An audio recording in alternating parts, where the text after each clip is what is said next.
Hi, everyone. Welcome to the channel. Welcome back to the channel. Thanks for being here. Hope everyone's having a wonderful Saturday. Excuse me. Yeah, I hope everyone's day is going well. I still feel really tired yesterday. I didn't come on yesterday because I didn't sleep well through the night. I had a lot of pain because I was out um was it the day before? Yeah, the day before. Thursday, yeah, I was out, and, of course, that puts my pain through the roof, so I didn't sleep very well. So yesterday, there was no way I could come on because I can't think straight, just not due to the lack of sleep, but the pain as well. It makes my memory, my concentration so much worse. Um, Now today, the pain, knock on wood, is down some, but, the tiredness, I still feel very tired. Off to this Oh, cool, cool. I haven't been to races in a long time. I used to go to the, track down by Antigonish. Uh, oh, what is that called? Something Speedway. Can't remember. That was years ago. Yeah, yeah. Um, so today I thought we would touch on this whole Nova thing. Or Nova thing. I was reading your comment. Glad you're feeling a little bit better, Nova. The whole neighbor neighbor thing. Not that it hasn't been discussed before, because it has. But I don't know if you all had watched Drunk Turkey Show, and he had touched on it uh, last night. Um, but there's many things about it that to me just wouldn't make sense. And these things have been discussed before. And there seems to me too that some of the information might be mixed up, and uh, about who the neighbor actually is that put. Of course, I need to stop myself, guys. We're talking about these two little cuties on the screen, um, and Lily and Jack Sullivan. Okay. Lily, age 6, Jack, age 4, who went missing from Lansdowne, uh, Garlick Road, Lansdowne Station, Pictou County, Nova Scotia. They went missing on May 2nd. They were last seen on May 1st, and they have not been found. It was presumed that they went off into the woods. There was diligent searches done, and they have not been located in the woods. So, um, that has led most to believe, if not everyone, that Lily and Jack never went into the woods.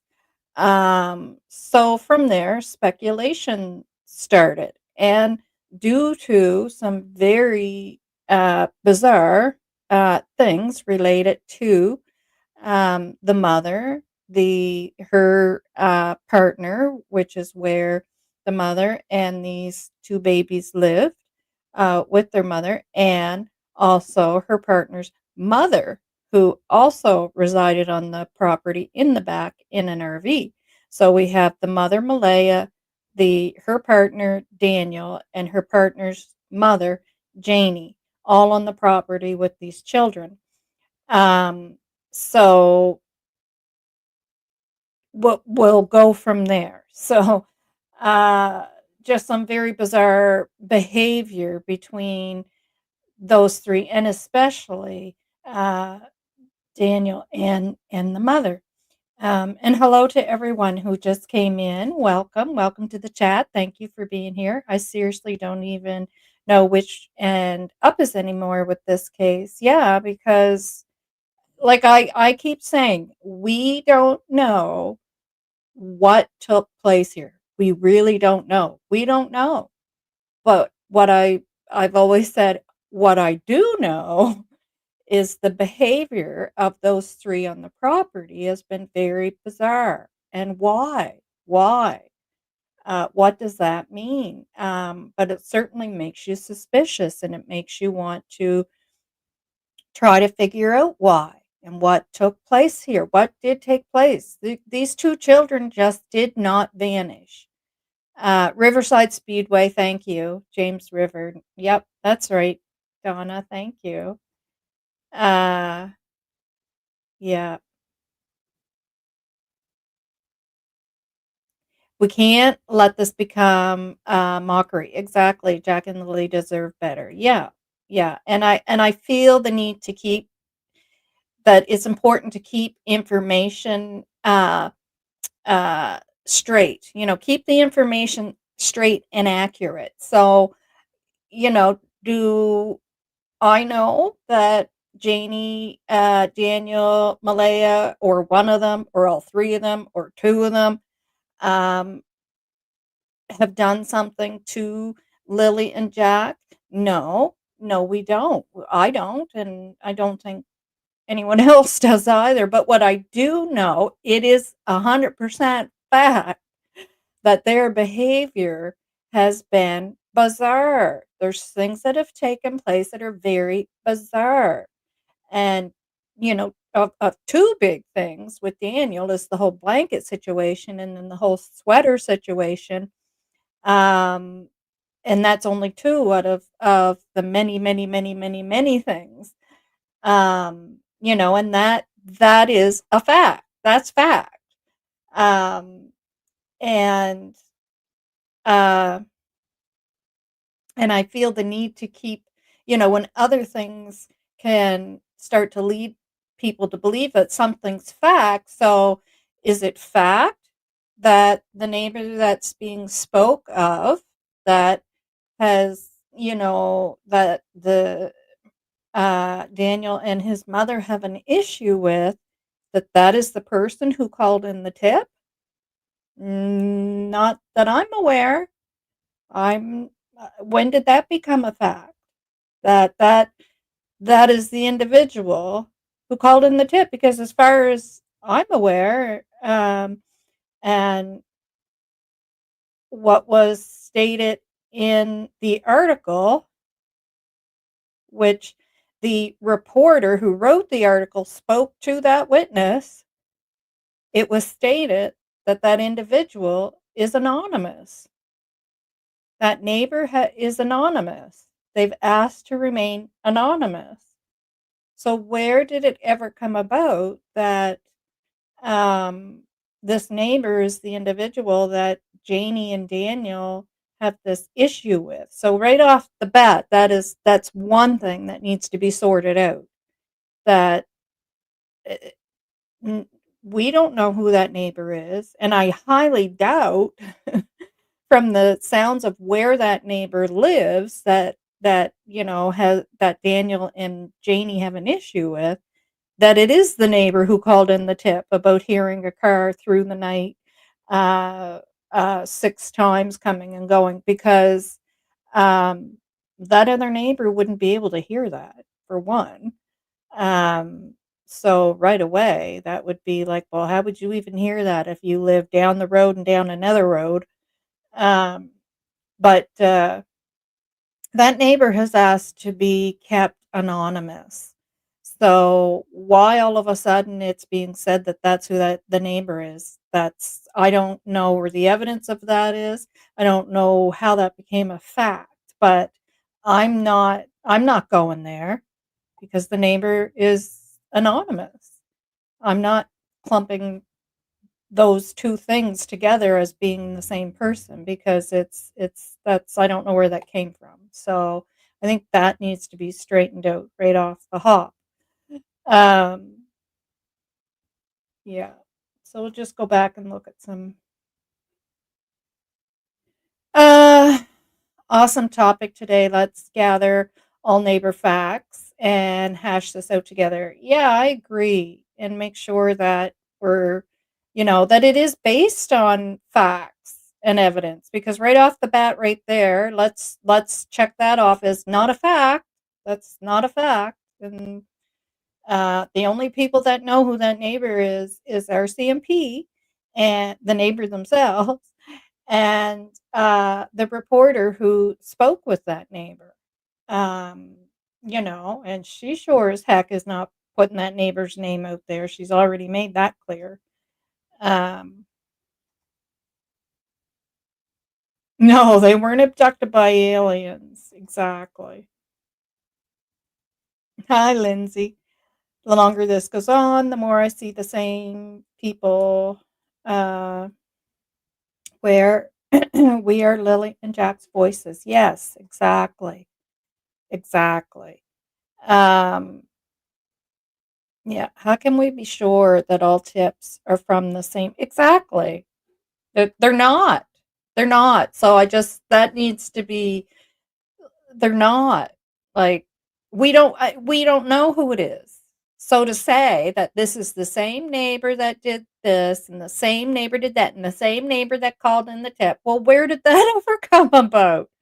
Why is that all being all clumped together as the same person now? That's no. No. Um, yeah, exactly.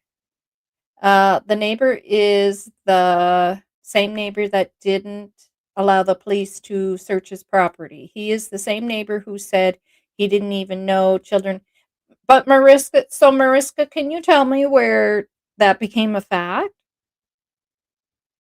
How do you know that? When the neighbor that put the tip into the RCMP has requested to remain anonymous. Now remember, there's a $150,000 reward for this. The neighbor has requested to be anonymous, and that right there is what is going to bother me if misinformation is going to be put out there, because where is that coming into now, that being a fact, that when that neighbor is anonymous, nobody knows who that neighbor is. Why? The only people there's only 2 people saying, well, now 3, uh, that that neighbor is the same neighbor that, like what you're stating in your statement. There's only, Daniel and Janie are saying it, but is that evidence? Is that fact? Is that what we're calling evidence and fact? Um,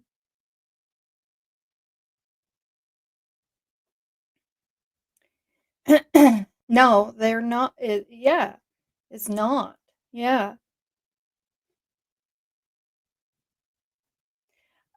So from the channel, I will not mention, I have gathered the neighbor they are suspicious of has neck tattoos and drives a truck. Oh my goodness. This might be helpful in figuring out how many neighbors.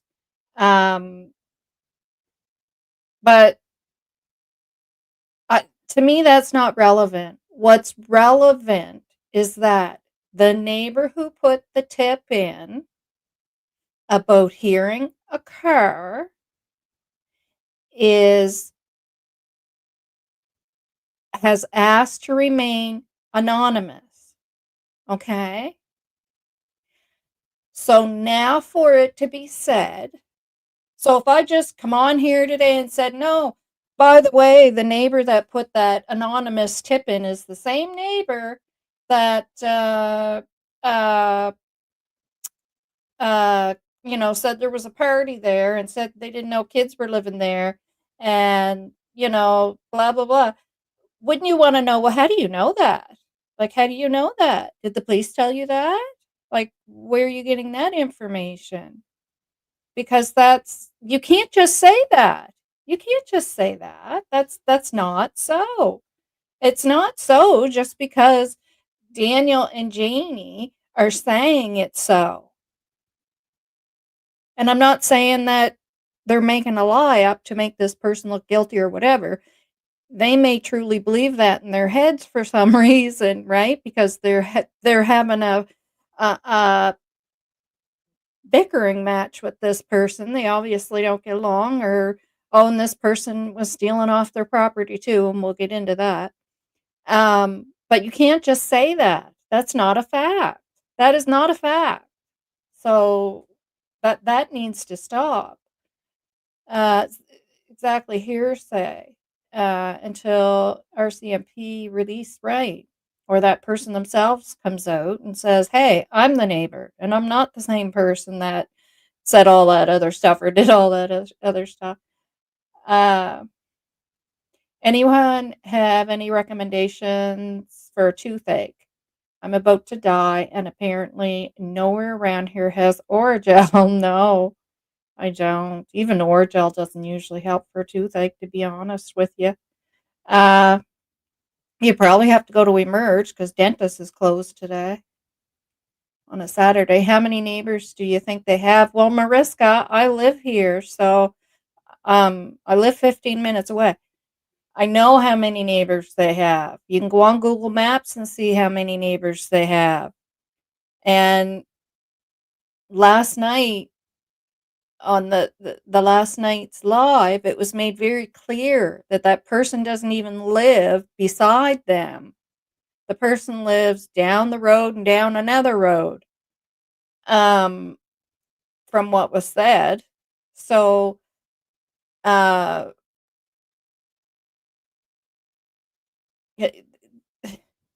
I can tell you there's not one neighbor. If there was one neighbor, one neighbor, then yeah, we'd have to conclude that.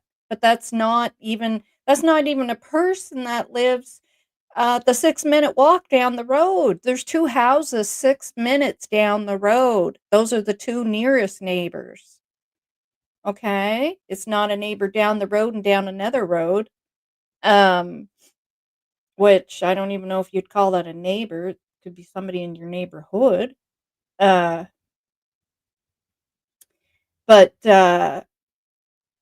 no, that has to be sorted out right off the bat. Now I'm telling you, without that being a fact of coming from that individual themselves, or coming from RCMP, or coming from the reporter who spoke to that individual.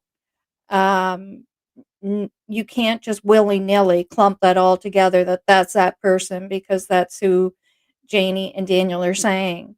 That all that person is just doing all that, and they're the neighbor that put in the tip, and they're the neighbor that said this, and they're the neighbor that did this, and they're the neighbor that did that. No, no, exactly. No one knows. No one knows. It's anonymous is anonymous for a reason. Right? Anonymous means no one knows. End of story.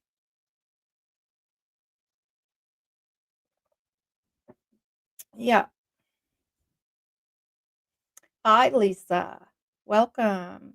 I also would like to know if all the neighbors' properties were searched. I believe they would have gotten a warrant right away for anyone who tried to stop them. And that's the other thing we're going to go over, to say that, and I just want to clarify some things here, because misinformation is so bad. So we're going to go over, um, every time the RCMP talk about this case, and you got to look for things they're repeating, and keywords or statements, and they're constantly saying, under a missing persons act, under the missing persons act, under the missing persons act, under the missing so then you go, why is that so important? Why is that so important? Now, I talked about this, I think, a couple of videos ago, um, that I did look it up, and it is important. And I'll go over it again, but this time I'll actually pull it up and show it to you so you guys can see what I'm seeing. Um, right, that neighbor is not known. They've asked to be remain anonymous, and I don't blame them. I would too. Uh, Girl, I wish I had the money. Oh yeah, I'd be on my way to the liquor store. Yeah, yeah. I'm starting to think these articles were released deliberately. Um, yeah, usually anything's pretty deliberate, and especially for RCMP to give that information out for sure. Yeah. Right off the bat, beginning. At Nova, when I was the teen in Newfoundland, I once resorted to chewing a Tylenol on my affected tooth, yeah, and opposite tooth, because we didn't have Orajel. It took my toothache away. Oh, wow. Cool. I've heard of that with, I have heard of that with mm, aspirin too, yeah, because it helps take the swelling down. Emergency may give you pain meds, yeah, or antibiotics, yeah. Hello, Nancy. I'll try and remember the times I heard neighbor 1, they steal, neighbor 2, would not let search, neighbor 3, party tip, number 4, vehicle tip, number 5, trail cam. I'm probably missing some. Um, and that's the other thing. I know, no, I shouldn't say I know, because I do have really very dreams that are seem so real, and I do dream about this case a lot. I'm not going to lie to you, but I thought for sure I heard Amy Hansen discuss, uh you know and it wasn't like she was complaining, like there was a neighbor that wouldn't let, like, either the question was asked, or any hurdles besides the woods or whatever, something, I don't know, and she discussed how some people don't like people on their property, and there was one particular neighbor, and but that the neighbor did let them search the property, but that the neighbor didn't want them. And I don't know if she said, I don't think she said house. I said house the other day, but the more I thought about it, I think she said the outbuildings. Um, There's something like that, but that they did search the building or the property and the neighbor searched the outbuildings or something like that. But I've looked and looked for it, and of course, there's so many interviews. I can't, but there's not that many of her, so you would think that I would have been able to find it. Maybe it wasn't her, but I just so remember that, and I have it in my head that it was her that was asked that about the search. Um, who reported seeing a woman picking up the children in that area? Another neighbor? No, the woman herself reported it. Uh, oh, the woman. Yeah, a woman reported that another woman.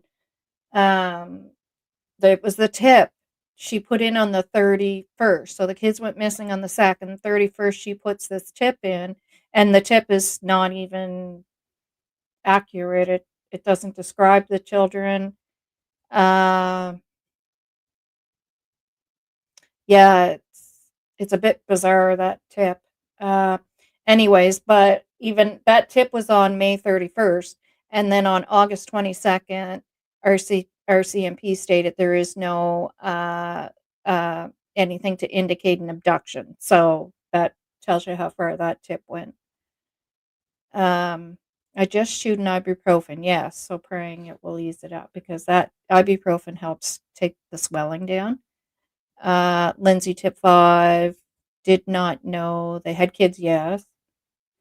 Uh, clove oil. And I'm not disputing that those things were said. I'm not disputing that.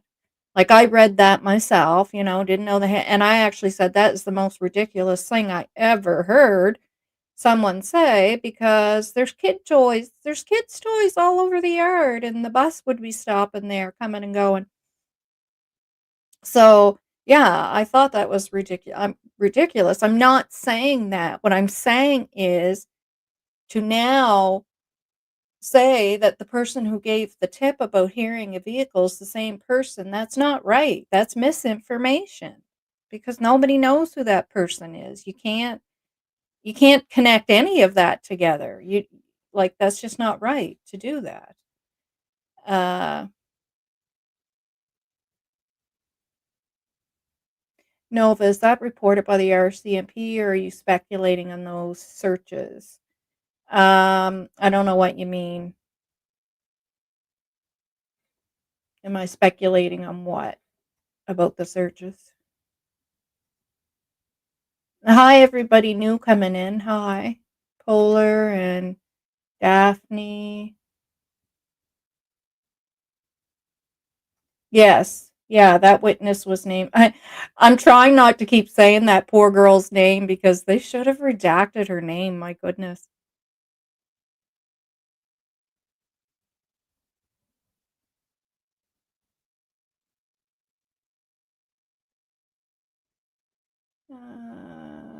Okay, so I'm going to bring something up here. So I vaguely recall it was initially stated was not that a neighbor didn't want to search, but that after several days the neighbor couldn't get to their place due to huge presence of. Okay, I just remember something.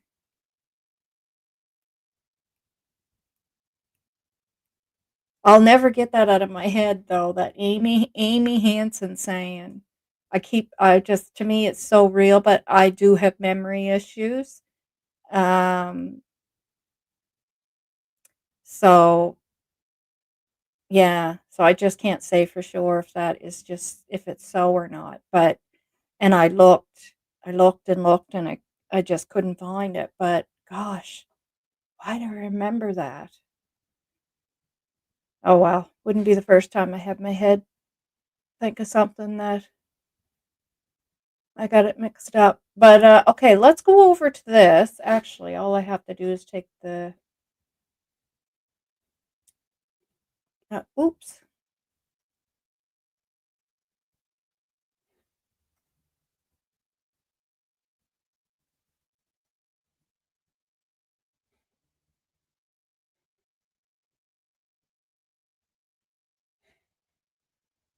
Okay, so this is the Missing Persons Act.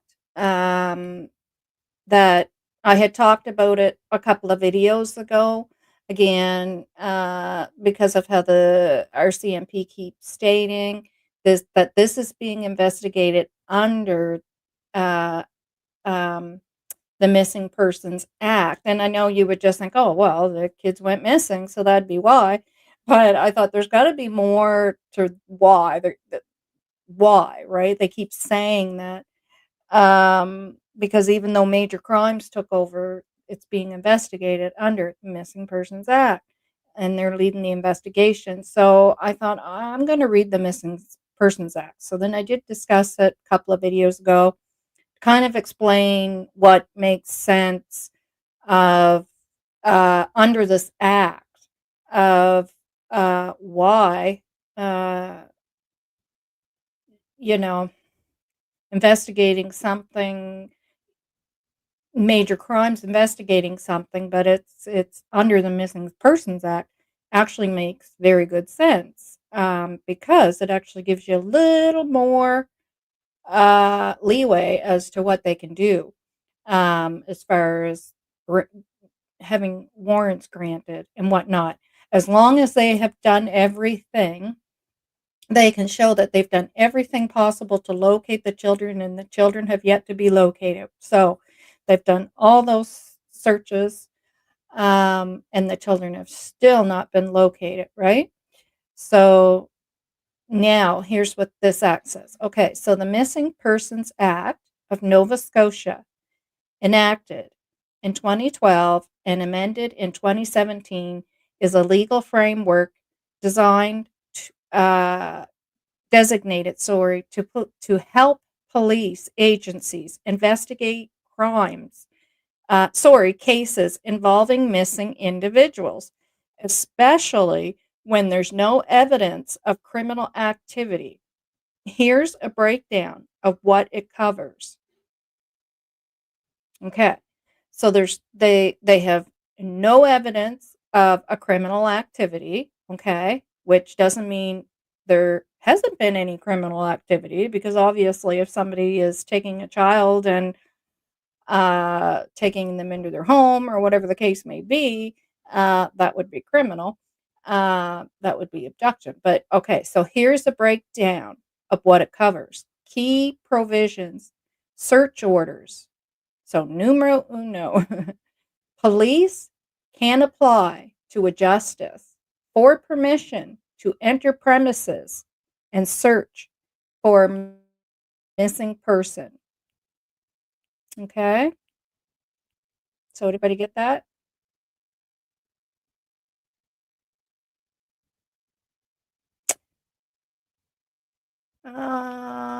Why when I read this earlier? I must have read two. The missing persons related details applications for search and record access orders.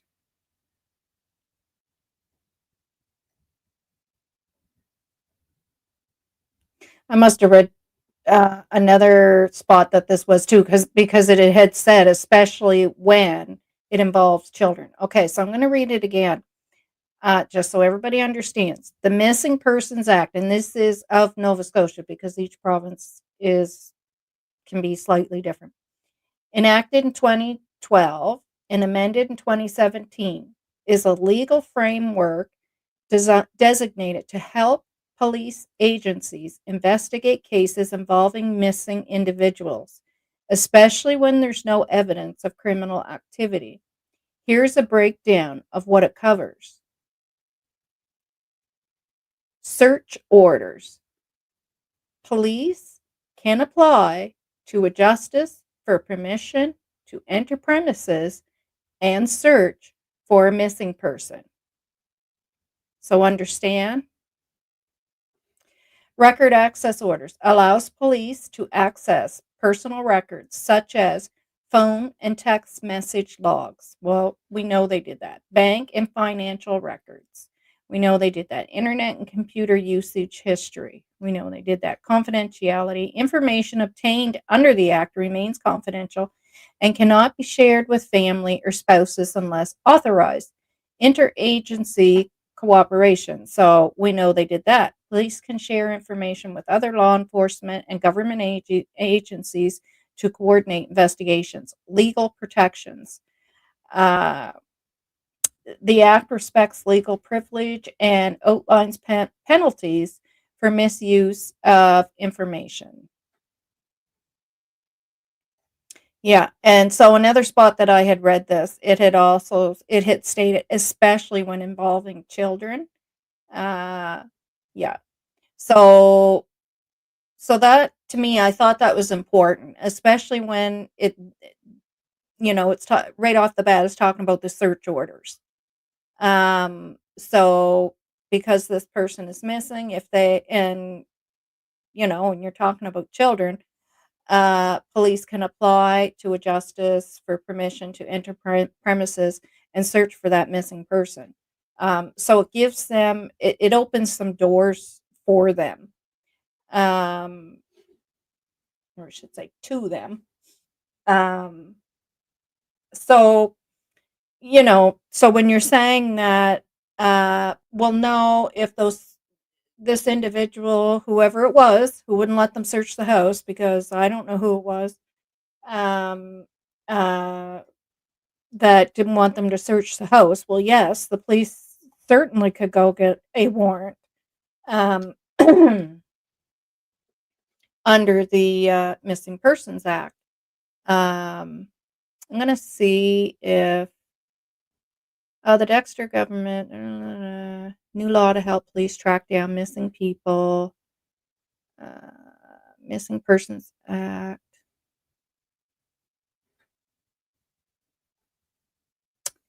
The Dexter government will table a bill in Nova Scotia legislature Monday to give authorities greater power to find someone who's disappeared suddenly and without explanation. The Missing Persons Act would give police access to phone and bank records and even the power to enter homes. Okay, so understand that, guys? Here, I'll pull that one up for you too. See, I had already read all this, so I knew that. I never willy-nilly put information out there or say something if I didn't do my homework and check it. Um, so, like, I know last night it was stated, well, the police wouldn't do that. They can't just, go search somebody's house for no reason. Well, for no reason, there's two kids missing. Um, and if the police want to go search that home for whatever reason they think those kids might be in there, well, you're damn right they can. They can in Nova Scotia, anyways. Uh,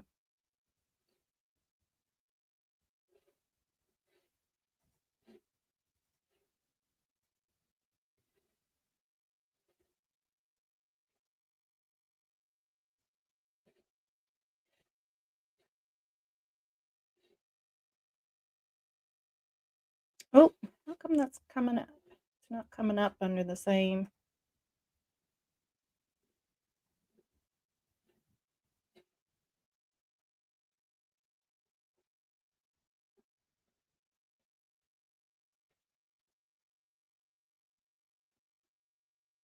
Okay, so new law to help police track down missing children. I'll make this bigger so you guys can see it. You can see I'm not just willy-nilly making that up. Okay, so Dexter government will table the bill in Nova Scotia legislature Monday to give authorities greater power to find someone who disappeared suddenly without explanation. The Missing Persons Act would give police access to phone bank records and even the power to enter homes. Yeah, Nova Scotia Minister of Justice Ross Landry said the bill is needed to help police track down missing people faster. And so then that came through in 2017. So just to straighten that out, so we can just keep things factual, right? So yes, here in Nova Scotia, yes, they can do that. Just so everyone understands that. Um, so that person, as soon as that person, if that is so, that said they wouldn't let them search the property, it doesn't matter. It's completely irrelevant. because guess what? RCMP went and got their warrant. And I got to be honest with you. The first time I heard somebody say that, I heard a neighbor wouldn't let them search the property. I thought it was a joke because I thought they were talking about Janie. Okay, because so let's talk about that. So to me, what's more crucial is the fact that Janie, and again, I'm not saying they did anything. We don't know. I'll always say the same thing I always say. We don't know. I just know there's very bizarre stuff going on there. So I would, Janie says, the is causing an issue for them to search her trailer. Um, that's an issue. Uh, Just the fact that she would do that for me is more of an issue than a neighbor doing it. There's something very bizarre about that. Uh, excuse me. Because no matter what, your love for those children, no matter why you didn't want them in there, your goddamn friggin' dog, or for whatever reason a person might not want to, the love for those children would outweigh that. I don't care what it is. A neighbor, that's a different story. But yeah, I actually thought it was a joke. I thought somebody was being funny because we had already knew at that point that Janie had caused an issue when they tried to initially go in and search her trailer. So I thought somebody was being funny. I heard the neighbor wouldn't, and I thought they were being a smartass because Janie is the neighbor in the backyard. Um, um, but anyways, uh, you know, uh, to me, and that's in my opinion, that is more concerning because the RCMP are gonna get their warrant. So whether Janie's saying no, the neighbor down the road, the guy across the street, or the Lord up above them, they're all saying no. Guess what? RCMP is going to get their warrant. So, and they're allowed to here in Nova Scotia. So, it's all irrelevant at the end of the day because the RCMP are going to get their warrant and they're doing their search, and obviously they didn't find anything. Well, Janie, they went back in 2 more times. So what led them to go back in there 2 more times? I don't know, because it's a small space. What could you not see the first or second time? I have no idea. Um, but, that's out of her own mouth that, the that the, police went in there 3 times. So, um, now the other thing with the neighbor. Okay. Well, apparently the neighbor's into rugs. And guess what, folks? When people are into rugs, they do some crazy stuff. Now, I'm just repeating what was said last night. And I am by no means putting down any of uh, the creator that I'm speaking of. I'm not. I think he's fantastic. But I just think things need to be sorted out a little bit here because uh, I don't know. I don't know. But uh, yeah. So yeah. So as per that creator, once people are on drugs, they do crazy things. You never know what they're gonna do. Um, and they steal. They will steal. You can't trust them, and they will do some off the wall stuff. True. So let's talk about Daniel. We already know that. Like when I was listening to that being described of the neighbor, I'm thinking you're describing Daniel. You're talking about Daniel. You're talking about somebody who was up till recently using meth, admits using everything else too. Um, is Yeah, there's stuff missing off the property. Well, as soon as I heard Janie say that, my first thought was, well, yeah, you're living with a rug addict. Rug addicts steal because they need to make money for their rugs. And when you're living with one right on your property, guess what? Things are going to start going missing. Um, and they're manipulative, right? So they're going to blame anybody else they can for whatever went missing. It wasn't them that did it. But anyways, to me, I just feel like that's keeping it real. Like, come on now. You got a rug addict living on your property, and you got a rug addict living down the street and down another street. Who do you think is stealing off the property? Um, just and that's in my opinion. I'm not saying it's so, but if you just want to, think about it, who do you think would be the one feeling stealing from the property? Um, and Geesh, what else was there? Well, I'll come over and take a look at your comments, and I'm on a roll here. I know. Uh, uh, some there's times that I'll watch something, or it's one of the reasons why I started my channel. I mean, besides the passion I have of, cases like this, and what women and children go through, and men too, but statistically we know the facts. And but just I'd be listening to something, or take an interest in a case going on, and I'd be so frustrated because I'd be like, I have so much to say about this. So then I was like, I think I need to start a channel. um I don't know if I can go back too far back, because I'm not going to get caught up. um so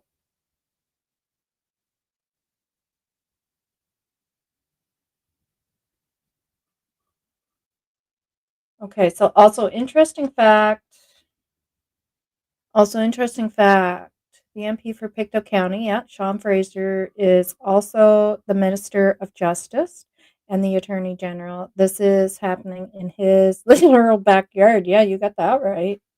Yep.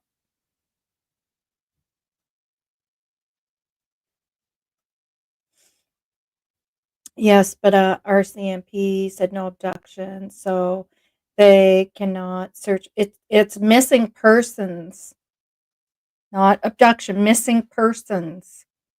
It's the Missing Persons Act. Um, did the RCM report that they obtained? Yeah, it's not the Abduction Act, it's the Missing Persons Act. The RCM report that they obtained a search warrant for that house, or are you speculating again? Um, I didn't say that they did get an search warrant. I said that they can. They can. If they're asking uh, to search a property, I said it's not a concern of mine. It wouldn't be a concern if RCMP can go get a warrant to search that property and determine if there's any evidence there, or the kids were there, or the dog's going to sniff them out, or whatever the case may be. Um, they're It would be assumed that they're going to do that. Why would they not, when they have all the power to do so? Uh, Like, I don't think people go to the courts to have laws change for no reason, so that they can just sit there and not use them. Like, oh, well, we wanted to search that property, and the guy said no, but we're not going to use, uh, all the power we have there that we fought for in a court to get okay to be able to go search these properties under the Missing Persons Act. Um,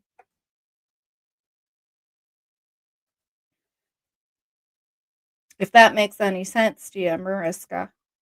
It's not my speculation, it's the law. The law is there to give them the ability to go get a warrant. I'm afraid now that Natasha's name was mentioned that it may cause people to call in tips. It is terrible. Her name. I agree. I don't think her name should have been put out there. Um, there's so much redaction in there, and then I don't know how that would have gotten missed to put out a witness, or well, I mean, I wouldn't call her a witness really, but to put that out there, yeah, not good. Darren is still saying the kids are alive, so why aren't the police looking harder? As he said, for them to move their butts before it's too late. Yeah, okay, whatever.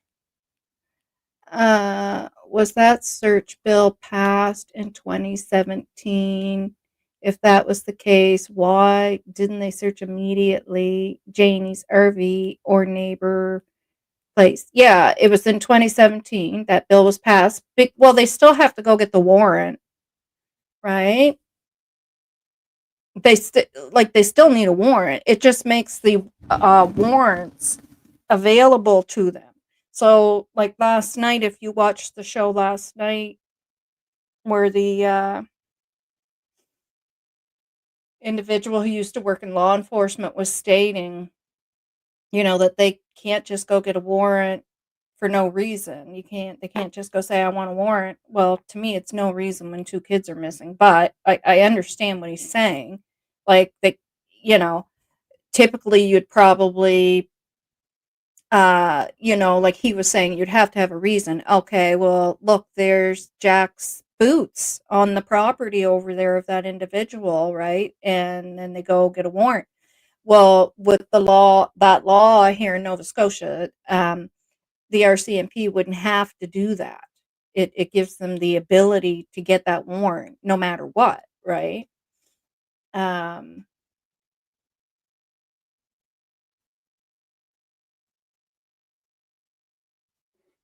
Now, uh, in the stuff that was put out to the media, it wasn't said. I don't remember them saying any property warrants. I'd have to go back and read it, but I don't actually remember them saying property warrants. Can't remember. Um, and I mean,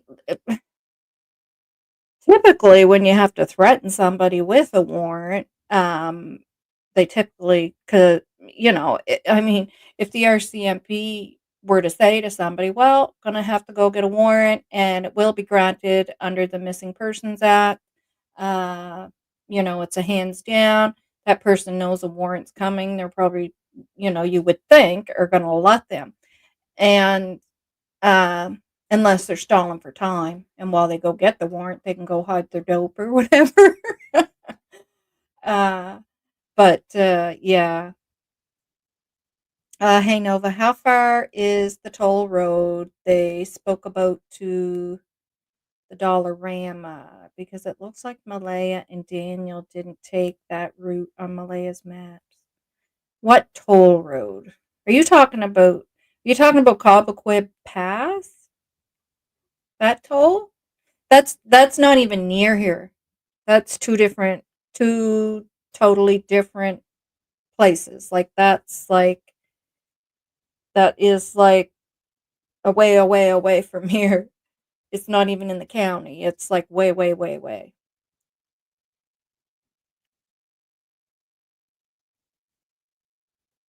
Like maybe an hour and a half away. Um,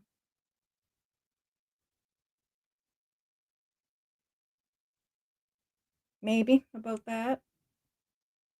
Um, but yeah, it's not even near here. Why didn't they remove all who were on the property and lock it down until fully searched? I agree. I agree too. But I don't know. I'm not an officer, so who knows, right? Who knows? And I mean, we people make mistakes, right? Like I worked as a nurse. I worked in healthcare for years. People make mistakes. I worked at Tim Hortons for 6 years before I went on to healthcare. I made mistakes making people's coffee. Well, that's not going to hurt anybody, right? But when unfortunately, in other careers like law enforcement, healthcare, uh, things like that, you're dealing with human lives, but we as humans still make mistakes. So whether it was a mistake on their part, if they could have did better there, I don't know, right? The comment about doing crazy things while on drugs sounds like projection to me. Oh, definitely when you, well, I mean, it was the creator, right, of the show that was saying that, who's ex law enforcement. I agree with him 100%, but he was describing Daniel to a T. Like he's talking about another person who doesn't live on that property, who's down the road and down another road, when the person who actually lives right on the property is under the same scrutiny of because they're on meth methany. We're probably far enough into the video that I won't get struck for it, but right? So if the guy down the road's gonna do that and steal, and because, he kinda put that into play when it came to about stealing or, possibly harming 2 children, well, hello, look at the guy right on the property. You're describing who lives on the property. Um, I'm just saying, right? Like, I just I don't it just doesn't make sense to me. It just doesn't make sense to me. Um, and the other thing is also, can somebody tell me why? And this was already discussed as well when looking at this neighbor. Why? Okay, so when it when it was speculated, is this neighbor that put the tip in about the car and all that the same neighbor as that other neighbor um and all that? Why would somebody draw attention to themselves? So if I abducted 2 children, I'm not then gonna call the cops when they're not even paying attention to me and say, "Hey, I got this tip," and now, you know, like, make myself known. And I don't know. I just question that. They do steal. They think their rugs have been stolen. Yep. They don't remember that they have stolen. Exactly. Yep. It's not uncommon at all. Yep. Which, like I said, I don't disagree. But at the same time that he's describing this person uh, that lives in the neighborhood, you're also describing the person that lives in the property. Yep. Novah's channel at gmail.com.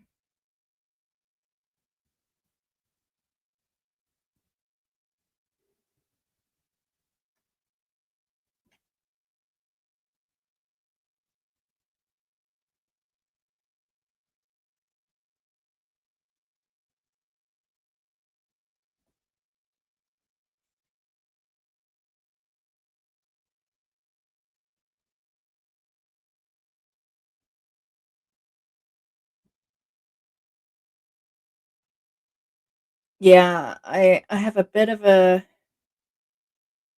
and hi to everybody new coming in. Um, yeah, I have a bit of an issue with anybody calling the police on them, drawing attention to themselves. Um, yeah, because I mean, it just doesn't make sense. It doesn't. It doesn't. You're gonna have to give your name, your address. They're gonna be coming and sitting with you and taking a statement, unless they ask you to come into the detachment. Uh, it just doesn't make sense. Um, okay, if people are entertaining Dagwood's conspiracy BS, that and then that's sad. These children are gone. Yeah, no longer alive on this earth. Yeah, Bobby, the Nancy Jar. I never heard any more about it, and I was waiting because I'm from New York and we border Canada. Yeah. My comment about projection makes me think that DT got most of his info uh, from the neighbors, from Daniel Martell, uh, about the neighbors. Oh yeah, definitely, definitely. It was very clear it came from Janie and Daniel. Very clear, very clear. And saying, no, I talked to another person from the neighborhood who said, or from the area or whatever. No, no, I'm sorry. Would that be Logan? Like, no, no. I'm sorry. No. Um, to me, that would def be someone to check into. Why would she even make that comment if she didn't think those were the kids?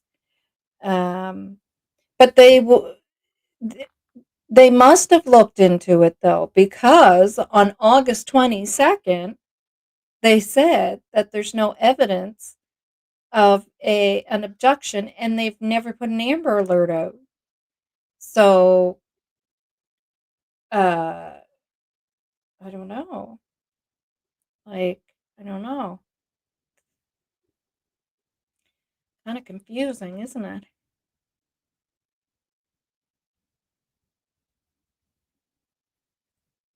I would have kept that hair for DNA testing. Weird how they came out with the children being taken or given to someone after YouTube videos came out about it.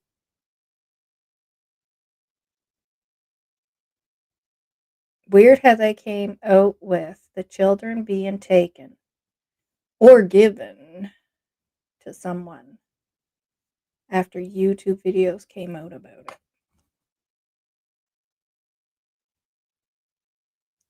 You mean in the documents? Uh, yeah, yeah, I see what you're saying. Yes. Yeah. Uh, I don't even know like what the point of that was to put that in there, but then to state that and to put her name and but then to state in the end that it was as of August 22nd that and they reiterated it. No abduction. There's no signs of an abduction. So like that just it's just bizarre.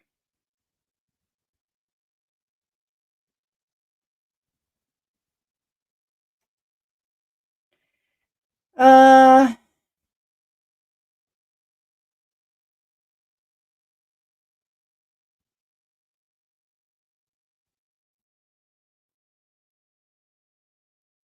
why doesn't anyone ever talk about Daniel's brother Justin and his dog? Well, I guess because it was kiboshed. It was, as quickly as it was stated that he was there, it was stated that he wasn't there. So who knows if he was or wasn't, right? Don't know. Ron, Earl, and Justin all live close by. Two separate people means nothing, in my opinion. Yeah. uh,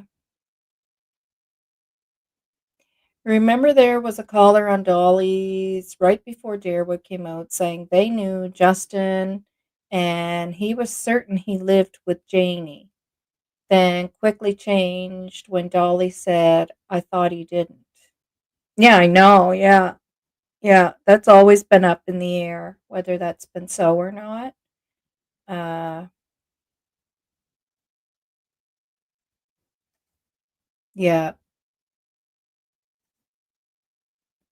Also, lately, someone said seeing kids walking on road, but looked at, yeah. Yeah. An Asian lady waiting with back door. I don't recall it saying Asian lady in the news article. Squid, I called non-emergency RCMP to report a traffic hazard. They took my full name, number, address. Can't imagine anyone wanting to leave that info if involved, especially if they have no spotlight on them. Yeah, exactly. Right? Exactly. It'd be pretty dang foolish, I have to say. Like, you know, yeah. I'm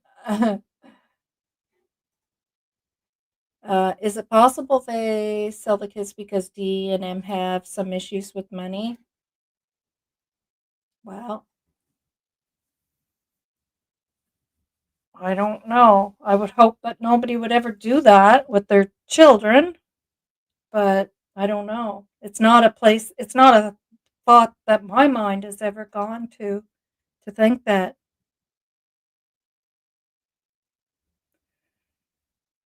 I would love to know how long Daniel wasn't allowed to search. Yeah, before he broke them after bugging and bugging and bugging. They should have a protocol on that. Oh, yeah, what about the lady from New York that swears she cut their hair? Don't know. Have to ask the RCMP if they ever followed up on that. Never heard any more about it.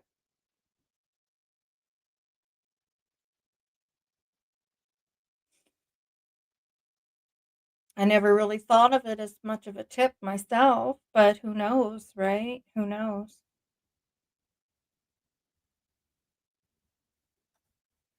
So M chose not to say anything. Other parents have been like that. There is an autistic boy missing in the US. The parents have said nothing. Hmm. I think an uncle has spoken out, but the parents no.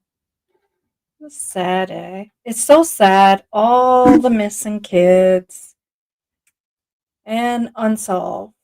And I don't know if it's just that we're more connected in the world now or what, but it seems that there's more going on with parents harming their children. Or is it just because we're more connected and we're hearing more of it from each other? P, when was that? I thought Sonny banned Darren from that channel. Yeah, I'm not really paying much attention to the comments about that whole thing because that's what you. I've scratched it off the list. I'm not backtracking on that whole thing. In my opinion, the morning shenanigans is made up. The children were gone on Thursday night. They were up all night cleaning up the scene. The next morning, they slept in. Um, thought came across my mind about selling them, but RCMP said no abduction. So I don't know. Yeah. Well, they say there's no signs of an abduction. So what I would like to ask them is what is your definition of signs of an abduction? Can you tell us what that is? Nova, why would someone from Pictou take that toll road? Would it be heading out to the United States that way? Um, I don't know what you mean. But the reason why they check that toll road is because they got a tip that excuse me, I might have to go get a drink of water, guys.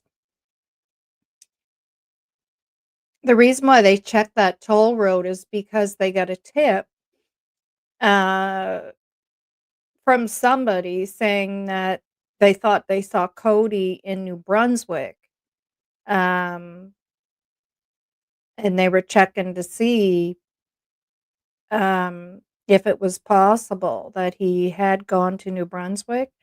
And that is, you have to cross through there to get to the New Brunswick border. And the New Brunswick border is borders the US, Maine. Bangor, Maine. Um, so if that helps. I don't know if that's what you mean. Um, yeah. So that's why they were checking that. It actually states that right in the police documents that that's why they checked it to rule out that he had passed through there. Um, yeah. Daniel is an amazing man. Well, you must be talking about Daniel from Drunk Turkey, are you? Well, I don't mind him if that's who you're talking about. Yeah, but I just think some information is it seems a little mixed up. And to me, it's important to keep the information about these cases s- correct, is all. And I want to do that. The article mentioned the report of the two kids walking together, and the witness said the girl had pigtails. Yes, it did. In the slim case that was them, could Lily do her own pigtails? I was wondering that myself. Probably at 6 they'd be pretty messy looking, and her hair wasn't too awful long because she had just had a cut. I know that.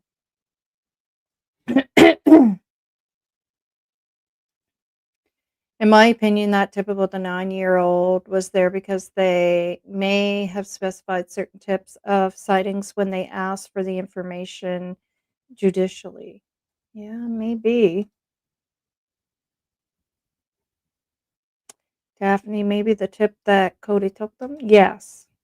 Yeah, that is why they went and checked that. Hi, Kent. And hi to anybody else that I missed coming in the room, coming in the chat room. I did think of it as the tip due to Darewood mentioning New York. I know Darewood had a lot of crap to say, but I just put the two together. Yeah.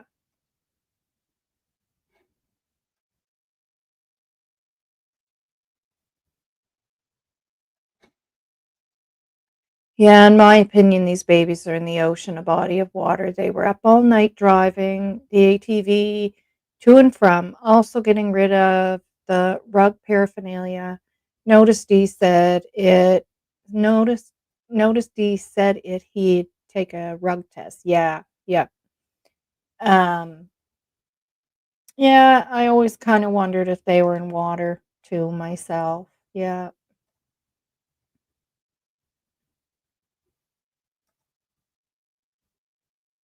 Okay, you're helping Daphne out there, yeah. It's hard when you're not from the area. Uh, yeah. Kent is here. Maybe he knows about the follow-up of the New York haircut. New York haircut. Geez, doesn't everybody go to New York to get their hair cut? I mean, come on. I heard they had really good haircuts over there, right? Wig. Oh, yeah.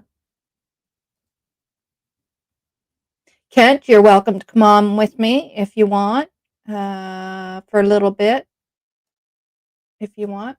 Um, Kara, yes, you're right. Kent probably does know. Kent is saying he wears a wig.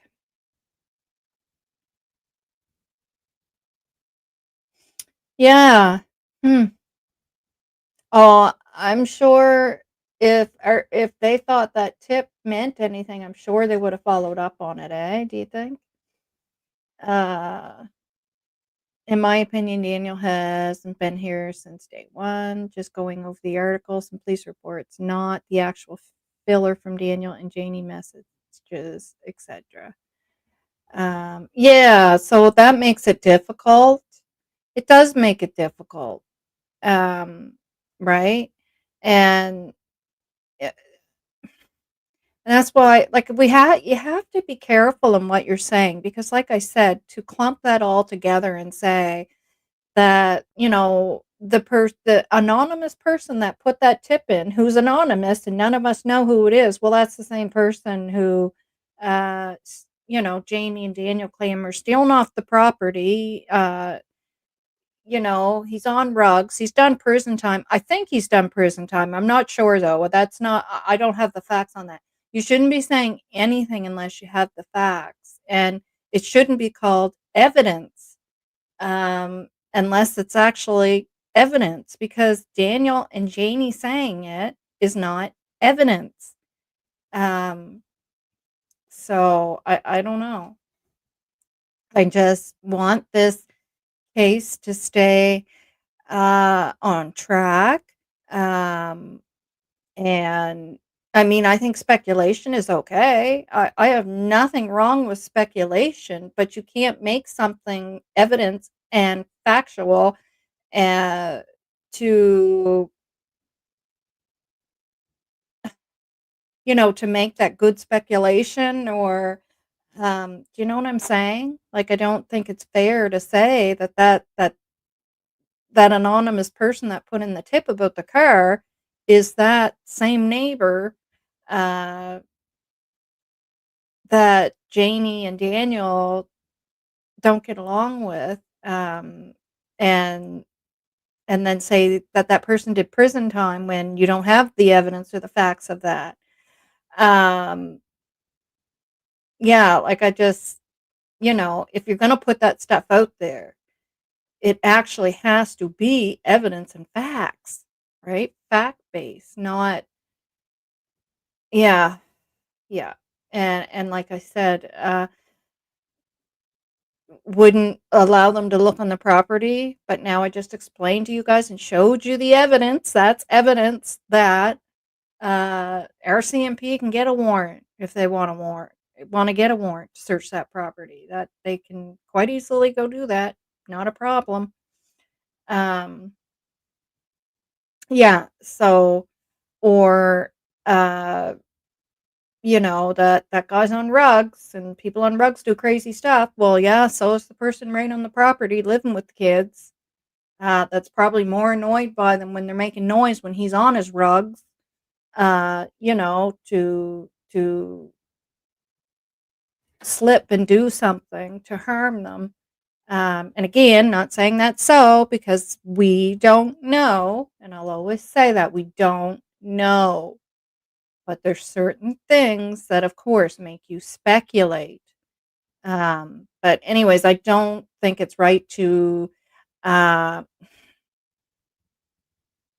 push something as evidence and facts to make it seem more likely uh, than the other scenario, I guess, is what I'm saying.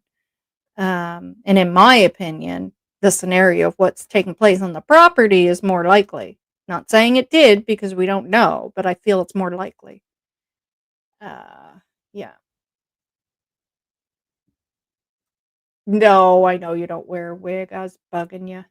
Do you want to come on, Kent? I didn't see your answer. Oh, yeah. Yes, I'll give you the link. Okay. I got to figure out how to do that again. Hmm. How did I do that before? Uh, hmm.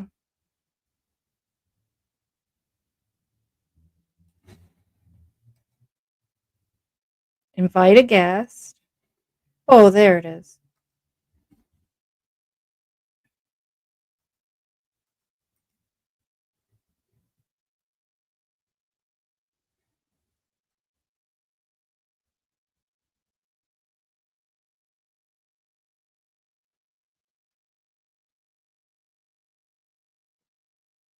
Oh, hi, Sunny. Sunny, you can come on too if you want. I just put the link in there.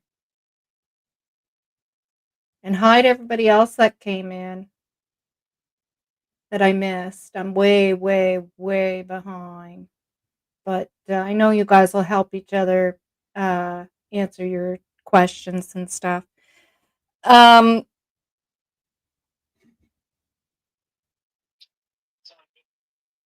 Yeah, Sonny, if you wanna come on, you can come on too. I put the link in there. Kent, if you wanna go ahead and answer some of the questions there, I gotta run and get a drink because my throat is killing me, okay? Okay.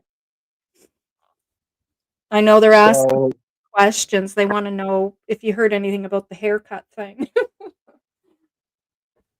um, I just came in and I didn't see the past questions.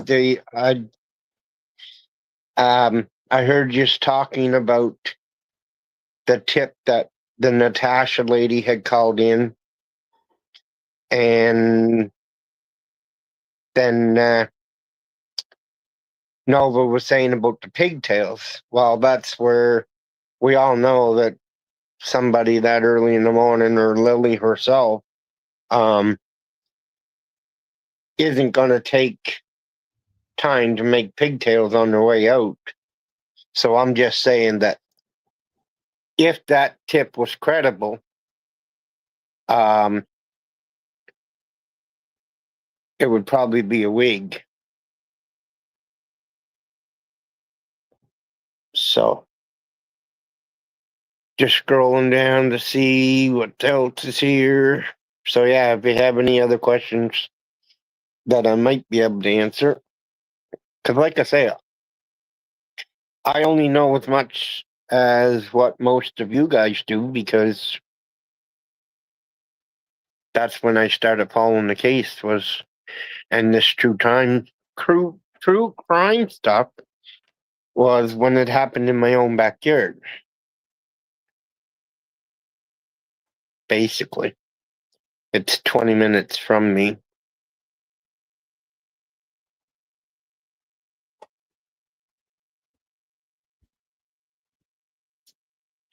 So I remember Okay, about cool. the haircut thing in New York, when whoever called that tip in when it happened. Um, I remember in one of the following updates that they gave is that when they updated the number of tips, they said that they had received that tip, but it wasn't. They didn't think it would be credible. Now there was all kinds of chatter online about um, whether it was real or not, but I don't think.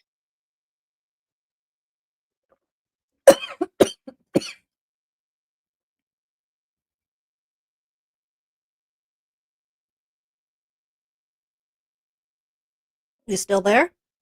Yep. Yeah. Um, So and I mean, if they wanted to look into that tip, it would just be a matter of reaching out to their neighbors across the border, right? I would think. well, yeah, like CSIS or the Yeah. FBI would just ask the police to go down and get their videotapes. If, cause like in New York, whether you're a hair shop or a magazine shop, you're probably going to have video cameras, Yep. And and they'd look at the timestamp and say, yes, that's the kids, or no, it's not the kids, right? yeah, exactly. Um, Now some people don't know what CSIS is. I do, but if you want to explain to them, Well, um, it's our international correspondence that would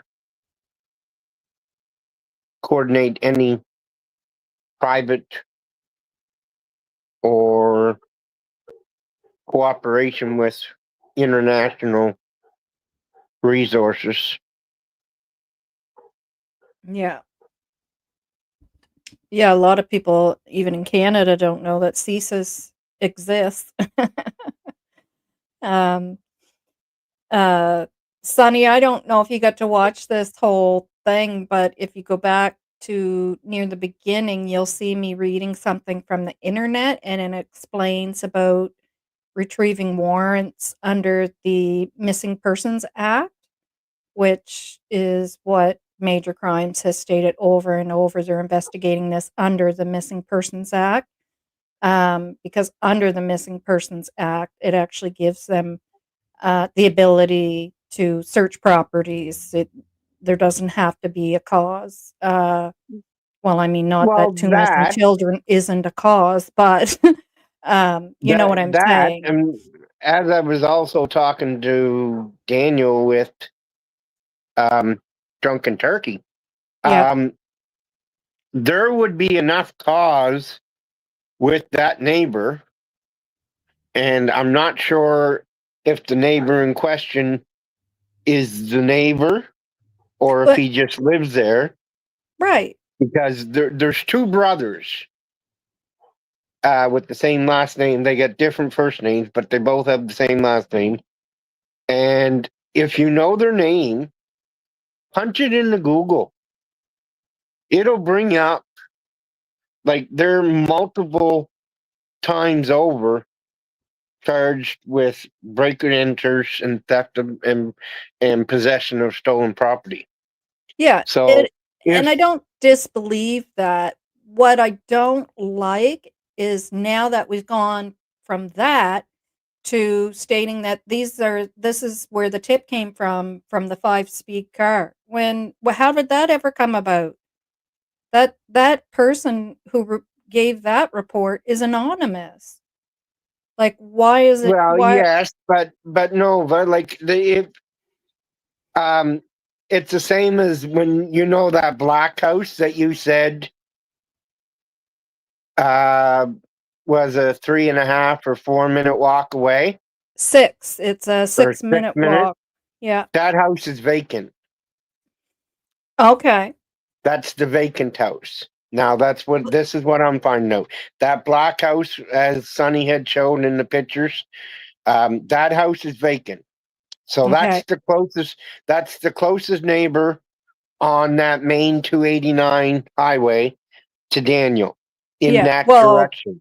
Well, there's another house right across from it, like, Yes. right across, like, Yeah. probably, what, And then if you 100 feet? go, yeah, if you come out of the driveway and go in the other direction, the next driveway that there is a neighbor is the old white farmhouse that you can see from the aerial photos, which Yeah. is set back in off the road.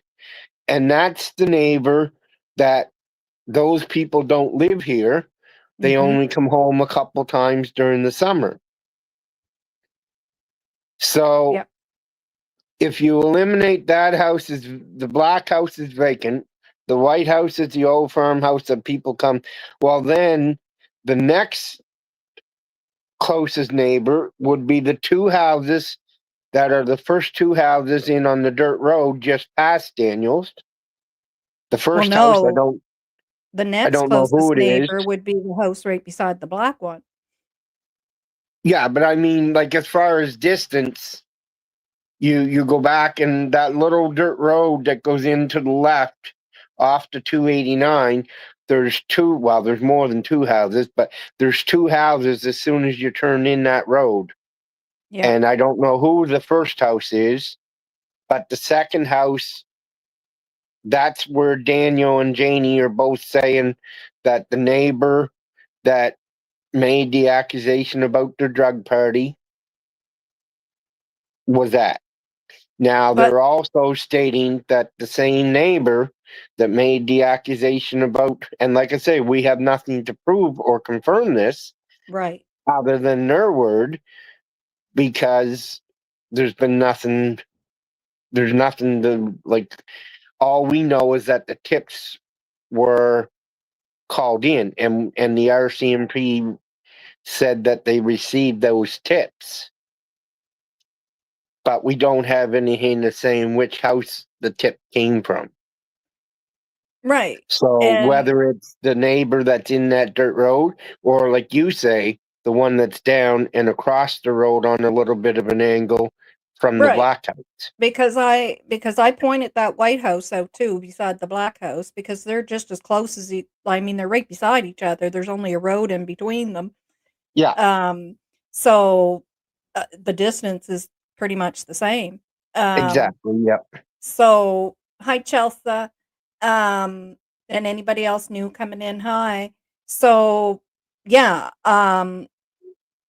to without because I have kept this up to this point, anything that I've discussed, very evidence based and fact based, and not meaning what's being told to us is fact, but that, um, is it fact that Malaya took two of Daniel's sweaters? Well, I don't believe that that's fact, but it's fact what Daniel said is what I mean. Yes. No, I That understand what you're saying. yeah, it come out of his mouth. But, Yeah. so I'm not about to turn around now and go, "Oh, well, that's fact, that is the people that they've been having an issue with." Yeah. Um, Well, they just especially don't when like one I have another, right? right, and especially when I've already concluded that, how can you say that that's the individual that stole from you when we know that it's a fact that a rug addict lives right on the property and that rug addicts will steal from their own family members for money for rugs. It's just part of the addiction. It's just how it is. It goes hand in hand. So, there's Well, I no, wouldn't. I wouldn't say, and I wouldn't know whether this neighbor is in the rugs or not. well, exactly. Um, We don't even know if that's true. Like, but so, I do know them enough to and know that they have been charged enough times. And to me, they just like the fact of having money, yeah. and so therefore, the way that you're going to make the most money is take something that don't belong to you and sell it, Yep. Yep. And a right? lot of that goes on around And here. that I and had a that's been brand and that's been proven several times over, and that's what I tried to tell Drunken Turkey is that if and like I say, I personally and like you're local too, I think the confusion around somebody saying that they didn't want them to search or didn't want them on the property is going you got to go right back to the beginning and where they set up the command post. They were using someone's second driveway to park vehicles in, and they did that Friday, Saturday, Sunday, and Monday. On Tuesday, that said person had a medical appointment.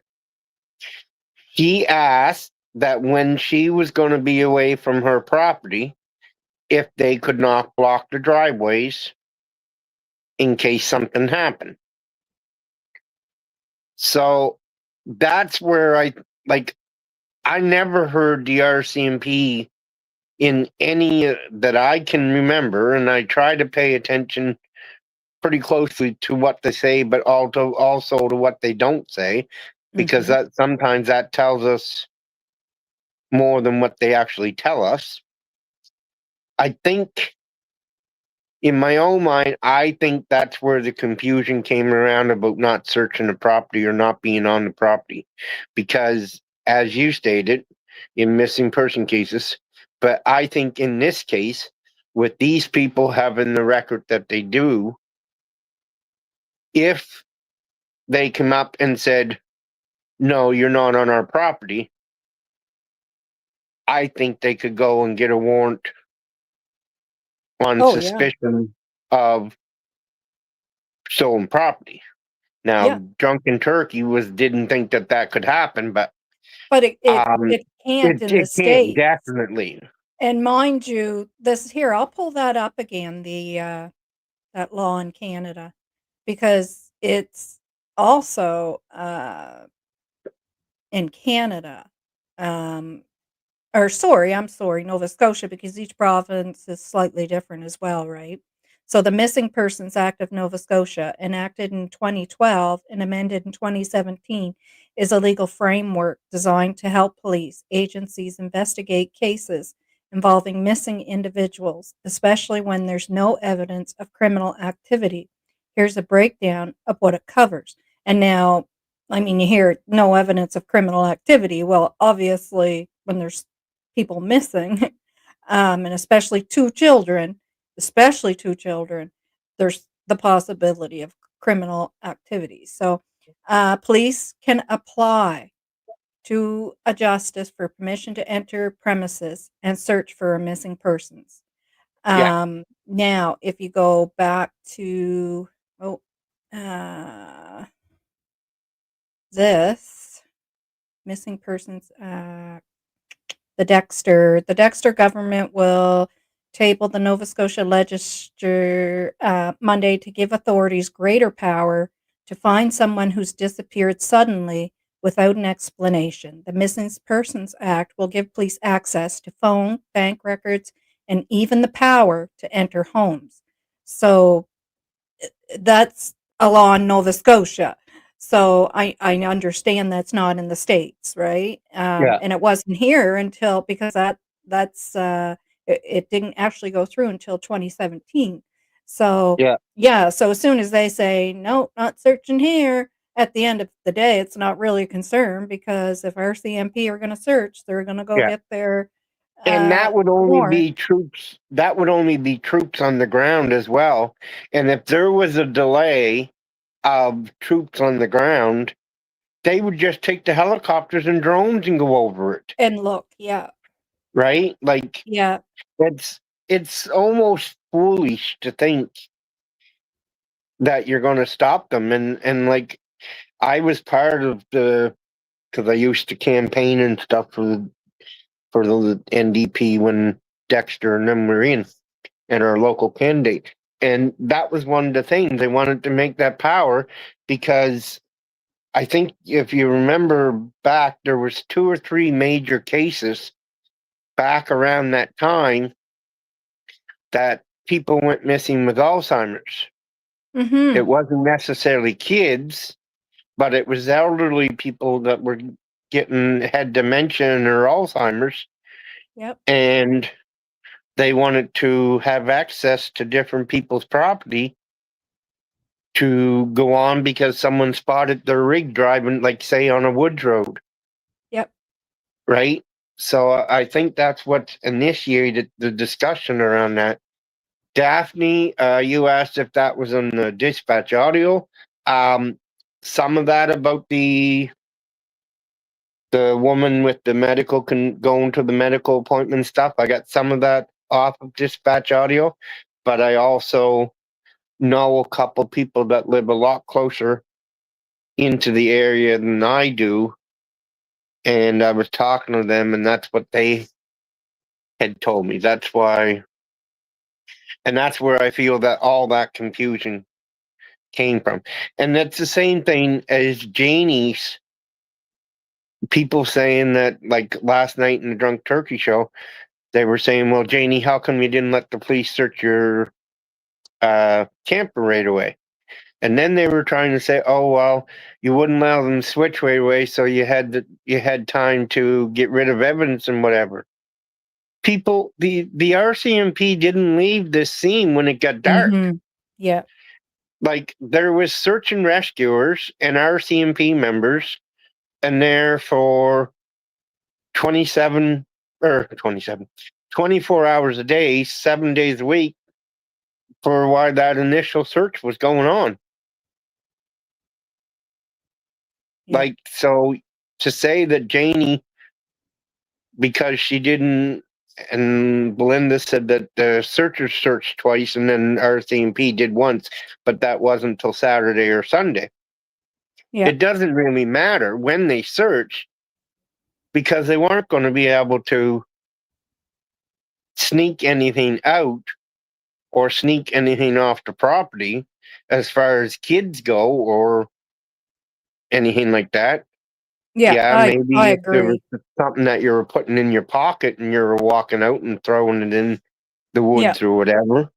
I As agree. I far as don't agree drugs, with her giving, uh, questioning them going in there. That's one of those things that puzzles me it because the sucks, love right? of 2 children, that are missing should outweigh that if nothing Yeah, else matters at that point. The other yeah, thing is Amber Kerwin, remember, went missing. That happened in 2011, and yeah. that was in 2012 when they started to try to push that through Yeah. with the government. Yeah, because they would have been able to search because she was in his camper there, remember, that camper on the sister's property for a while before. Uh, And they had him and they questioned him as a suspect, yeah, but yeah, they and couldn't they couldn't search the property because yeah, the family members of him wouldn't allow them to go on that property. yeah, and And at that time they he was didn't have even enough. out on parole. Yeah, and he was on parole. Yeah, But the thing was the property it wasn't in his it was name. the sister's property. Yep. Yeah. And So, they yeah, might have found her because I don't think she was killed when she was taken on. right away now. I think she was killed afterwards. Yeah, that was my brother-in-law that found her, eh? Was I it? don't know if yeah, yeah, yeah, And sad.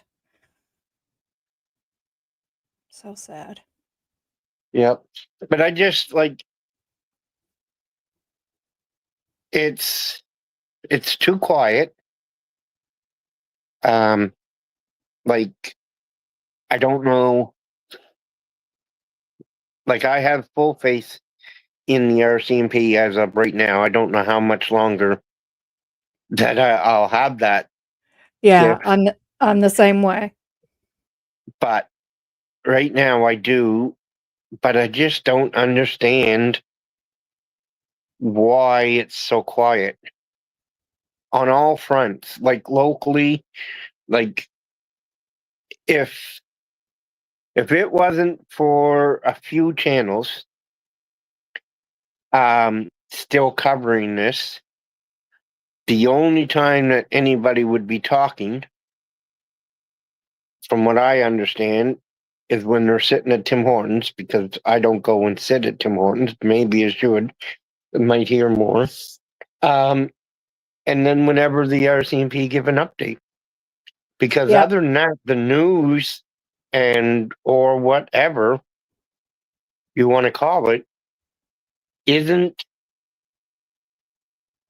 keeping it out there, yeah. Maybe the right? next 'Cause story, they're not going to Lindsay continue. well, no, and they're not, and that's what happens, and I don't want that to happen, and I don't want information to get mixed up either, I don't want people clumping that all together now and going, "Yeah, well, that neighbor is that called in that tip is the same," because we don't know that. That person is, uh Yeah, and like the I can understand the news because they're not going to continue repeating themselves, no, they're not. right? Like that's not gonna draw viewers to their channel. So I can That see them. yeah, it is sunny. Daphne, um we don't even really have, like, a local news anymore, like, when Amber Kerwin went missing here, there was updates all the time in our local, news, and it would clarify things, so if people were saying because her boyfriend went through hell being blamed for that, and at the end of the day, he had nothing to do with it, but um, they would clarify things. You could read that or go to the Pictou Advocate, which comes out once a week, and there would be something in there and it would clarify something. And then you'd go, okay, well, I guess those rumors are just rumors and blah, blah, blah. Um, like we're not really But back having then we that with this. But back then we had our own reporters. Like Yeah. we had a CTV reporter based in Pictou County. Yep. We had a global news reporter based in Pictou County. But We now with don't. social media and the internet, those news companies can cut all those people back because they can just send them Mhm. in for an hour rather than having them based here. Yeah. right? Yep. Like there And is no. I don't think any one of the stations, as far as TV news goes, have a reporter based in Pictou County no more. I don't think. I don't think. Like I think Dan McIntosh was the Ian last one McIntosh. I was for trying to remember. for Yeah. CTV Yep. Dan and McIntosh. global. Frig, I wouldn't even be able. I don't watch global news that much, because I mainly watch ATV. But I can't even remember the last reporter that was. And then you do have Kayla Hounsell for CBC, but once she went to CBC, she's based out of Halifax. Yeah. That's the one that done the interviews with Belinda and Daniel and them at the start of the case. Like, Yeah. And no, then like New Glasgow Evening News, like is it even a paper anymore? I know I Like, was gonna ask you. I have no it is a idea. paper. It is a paper, but I don't But believe it's I know. Yeah. it's not. It's not a daily no more. And that was the No. thing back when Amber Kerwin, you had the evening news, like newspaper, which was a daily newspaper. Yeah. But Yeah. now I think they only produce once a week. Look what The Daphne said. Advocate, You and I should do that. the You have more news than I do because you're at Timmy's. The only news I the only news I get well, is I from don't the go to hubby. Timmy's. I just get Timmy's, uh, but Yeah. yeah, no, like it's just they say that you hear more people talking about at Tim Hortons is all I'm saying. I don't go, and that's I said I should go, and maybe I'll have more news. Yeah, But yeah, yeah. all that is just speculation to people. Like It it's is. not that it's It is. so, Yeah. but it's. But I do honestly believe that we have a pinch point coming up in 2 weeks. School this week, and the case going back to court for Meta. Meadow on the 8th. If that case on the 8th, if that hearing doesn't start on the 8th, people, something's up. Oh, I thought the same thing. The first time it was pushed out, I was like, okay, is this intentionally being pushed out until RCMP or maybe looking at some stuff and they're trying to make sure that baby doesn't go in either hand until they figure some other stuff out Well, to the keep her decision safe? won't be made. The decision won't be made about Meadow until this case with Jack and Lily is resolved. But at least the proceedings can start. Yeah. But what bothered me and what I don't know and what I'd like to know, but I do know that Daniel, Janie, and Darren all showed up to court at the end of July, and his lawyer for the first hearing in the case with Meadow. And when they got there, they were told that the case was pushed back to September the 8th. But in the original case, when it did go to court, when they set the hearing date, you had Malaya and her lawyer, and Michelle, and a designate from Indian Affairs, and this and that, all in the court on that side. But when they showed up, when Daniel and them all showed up for court on the end of July, Malaya and them didn't show up that morning. So they either, one, they were the ones that requested the delay, or two, the message from the judge to them got through, but didn't get through to Daniel and them. If you Yeah. see what I'm saying, because like they weren't there. Yeah. So if you knew that you had court in this day in this case, you would be there unless you either one got the notification or two you didn't have to get the notification because you were the one that requested the delay. Yep. So now this time, and like I say, there's probably plenty of stuff to decide and discuss and determine before they make the decision of what happens with Meadow, because of the Jack and Lily case is still going on. But if that gets delayed again,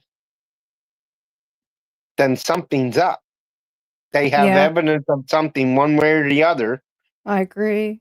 Something's going on. because that, like I say, there's a gag order on that, so we don't know, but we do know that right now that's not a decision, or the proceedings isn't just between a decision of Malaya or Daniel who gets custody.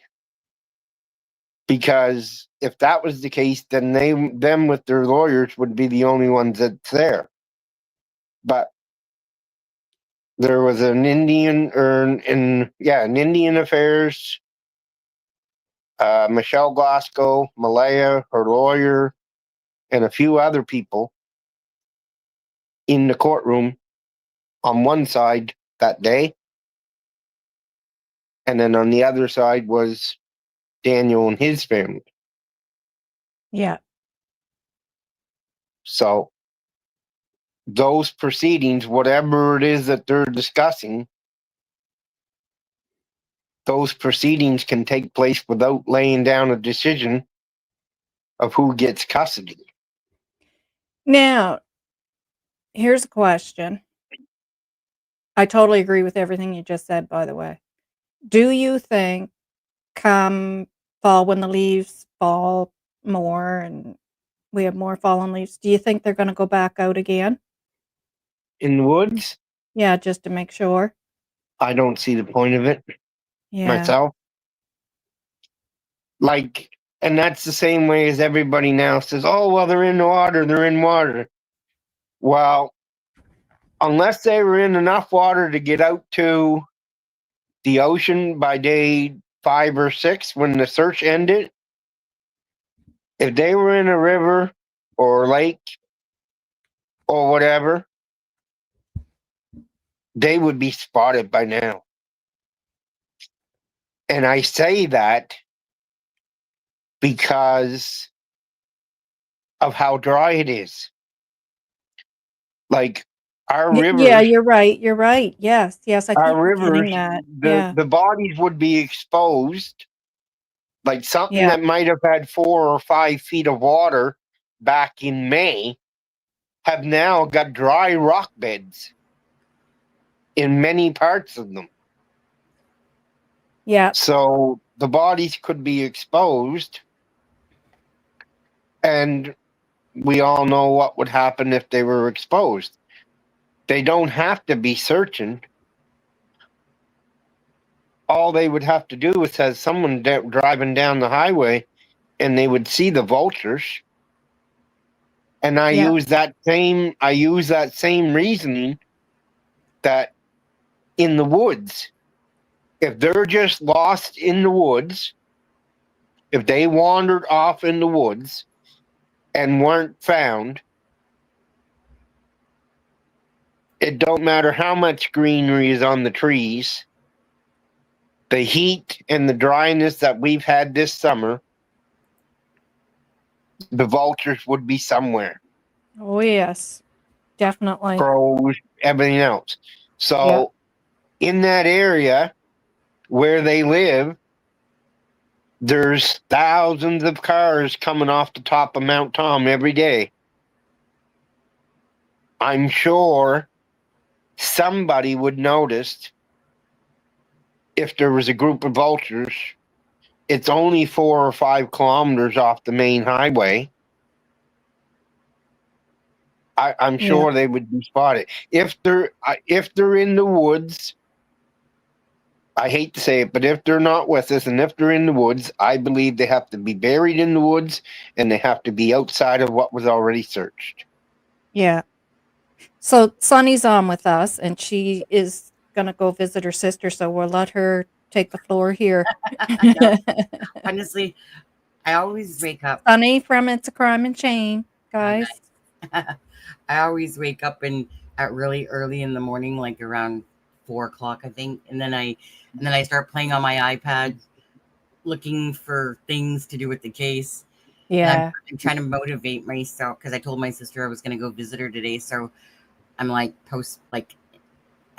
postponing it in my head. I'm like, do I have to go up and shower yet? Because I just literally made my ass get out of bed because you always come on the lives when I ask you to. So in my heart, I was going, no, I got to go because I feel guilty because you always join a live when I ask you. Aw. so, Usually. so I just woke up, so I don't really care what I look like, to be honest with you.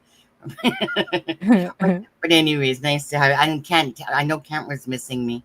I feel like Kent was missing me too. So Of now course Talked to he you this is. morning. Kent, I'm talking about on a live. Her beautiful face. Yeah. I still can't see her because I'm looking at the comments. Oh, there you go, Kent. What are your thoughts, Sunny? I don't know how much of it you heard me say, and I don't want to come off as being upset with stuff that was said last night. It's just that I feel it's important to keep facts facts and evidence evidence, and not to put things out there that really are not have not deemed to be evidence or facts, right? Like it's What are you important. referring to? Like, are you referring to my Well, live or Dan DT's live? yeah, yeah, the Which DT Live, oh, and, somehow now it's turned into this anonymous person that put in the tip about the car it is these people that have, that Janie and Daniel up we've already heard all that. They've gone on about those people forever now. Um, and we have to be careful to not put that out there as a fact, because that's not a fact. That person who put that tip in is anonymous. well, we know it's a fact, so it's not anonymous. The anonymous tip is the same person as the person that put in the information about the car and stuff like that. So it's Well, not how do we know that? well because first of all, Daniel's the one that said so, but I can also back it up and confirm that as well. Um, I'm not going to tell you how I know, but I do know. Um, because so I do know. Obviously, the Globe and Mail put out the information, right, about the tip, and stuff like that. Now, Daniel confirmed that it said it was the same person. Now, I know we have to take whatever Daniel says with a grain of salt and stuff like that, but bottom line is that I showed the home of which one it was yesterday, which is what so Tint had already shown me the picture, and then Daniel said, I cannot confirm or deny, playing his stupid game, because it was like between the two homes, the one where search and rescue set up, and the one of the guy that didn't allow searching on his property, which is the home that's right beside that search and rescue home on there, which is one of the homes, like I said, Tint had already shown me from a picture. But I went to screenshot it, but I couldn't. He's had it set up really strange, like where I could only view it once. And I was going, why couldn't I have like screenshotted it? But anyways, just in the background work, that would be the person that if you just like, we know his name, but we're not going to put the name out there. But if you did, like Kent said, do a Google search, you would find that it's one that definitely has a record for stealing property. So the whole point of this tip, though, was the fact that there was two children involved. Um, to me, nobody's gonna sit there that has a sketchy background and call in a tip Right, and then have two kids of their own. right. But it And was I discussed that as well. correct. So it's because of the fact that it was children involved. And obviously, this person has children himself. But he has a sketchy background, but a lot of people do over there as well. But I mean, he's a Google search away. So yes, you know, property theft and stuff like that. You know, Daniel says that he does drugs, and I'm sure, you know, that's coming from what, one druggie to another, on that stuff. But anyways, so I'm still confused though. How is it known that the person that put the tip in about the car 5 times or 6 times being heard overnight is the same person that Daniel and Janie have an issue with? How do we know that?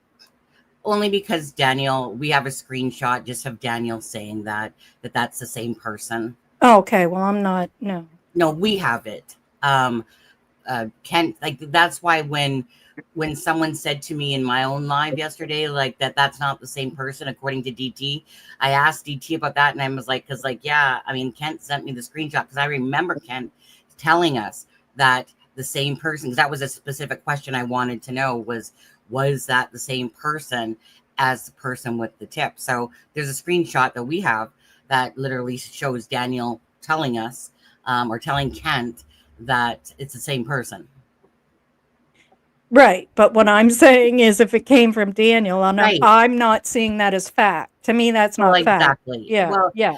it's not that. So, like, regardless, to me, like, so because of that post, because the post said I didn't even know that they had kids and 500 feet away and blah blah blah blah blah. Mhm.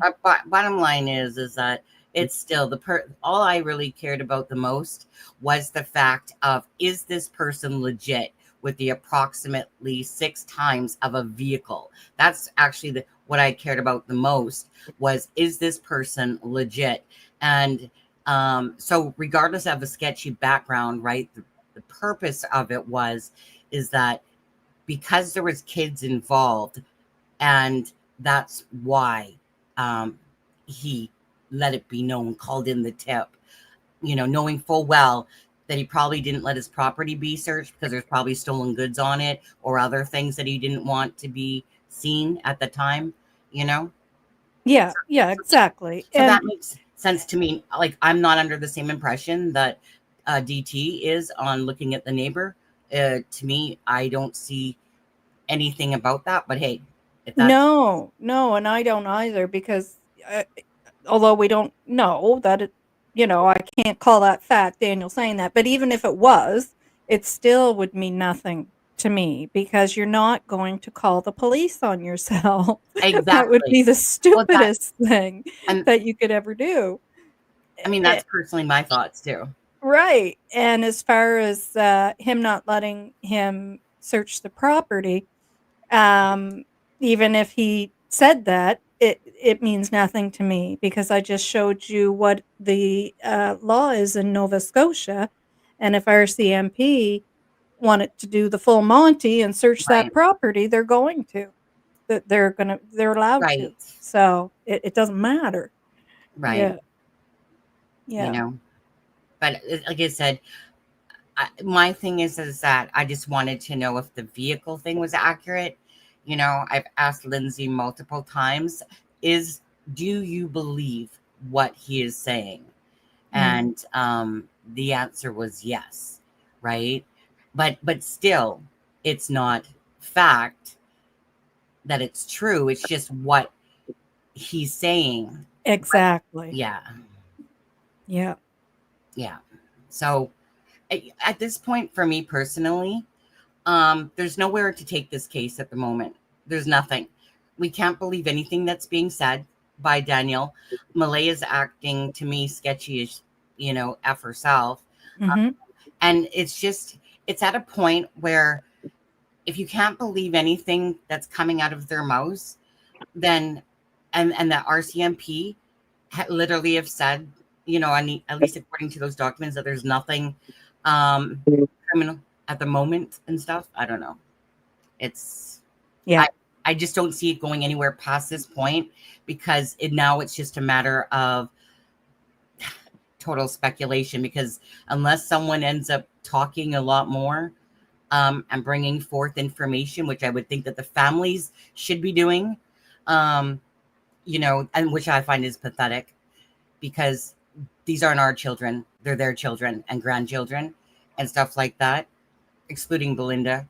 And there's a couple others talking, but behind the scenes and stuff like that. But they need voices from the family out in the public if they want to keep the story alive. So why aren't they doing Exactly. that? Exactly. Because as Kent said, and you said, sadly, it's going to happen. It's going to start to die down. It's going to start to simmer down. And them coming out and doing what they need to do on their end will keep it alive. And not that what Belinda isn't doing won't, because that in itself as well, requesting an inquiry and fighting for guardianship, those things will help as well. Yes. But yeah. No, But this is. Go ahead, Ken. the good thing with Belinda petitioning for guardianship is only if Malaya decides to contest it. If True. she says and agrees to allow Belinda to become temporary guardian, we don't get anything out of that at all. And I'm not looking for that saying that being selfish. What we get then is Belinda is the new contact person for the RCMP to relay information to. Yeah. The best thing that we could get would be for Malaya to contest it. Because if she contests it, then, and this ain't family court, this is open court, and it goes to court now. They might rush it through the court system, which I hope they would, but if not, God knows how long it would take to go through the courts. But then Belinda and her lawyer get to ask they get to subpoena, and Belinda has said that she'll subpoena Malaya, Daniel, and Janie as the three people on the property, and they have to answer questions under oath. So that's the best result that we could get. But that's only if they rush it through the courts. If they don't rush it through the court system, that hearing could be a year down the road to work its way through the court system. Yeah, exactly. Right? I don't think so, Chelsea. I was told it's not.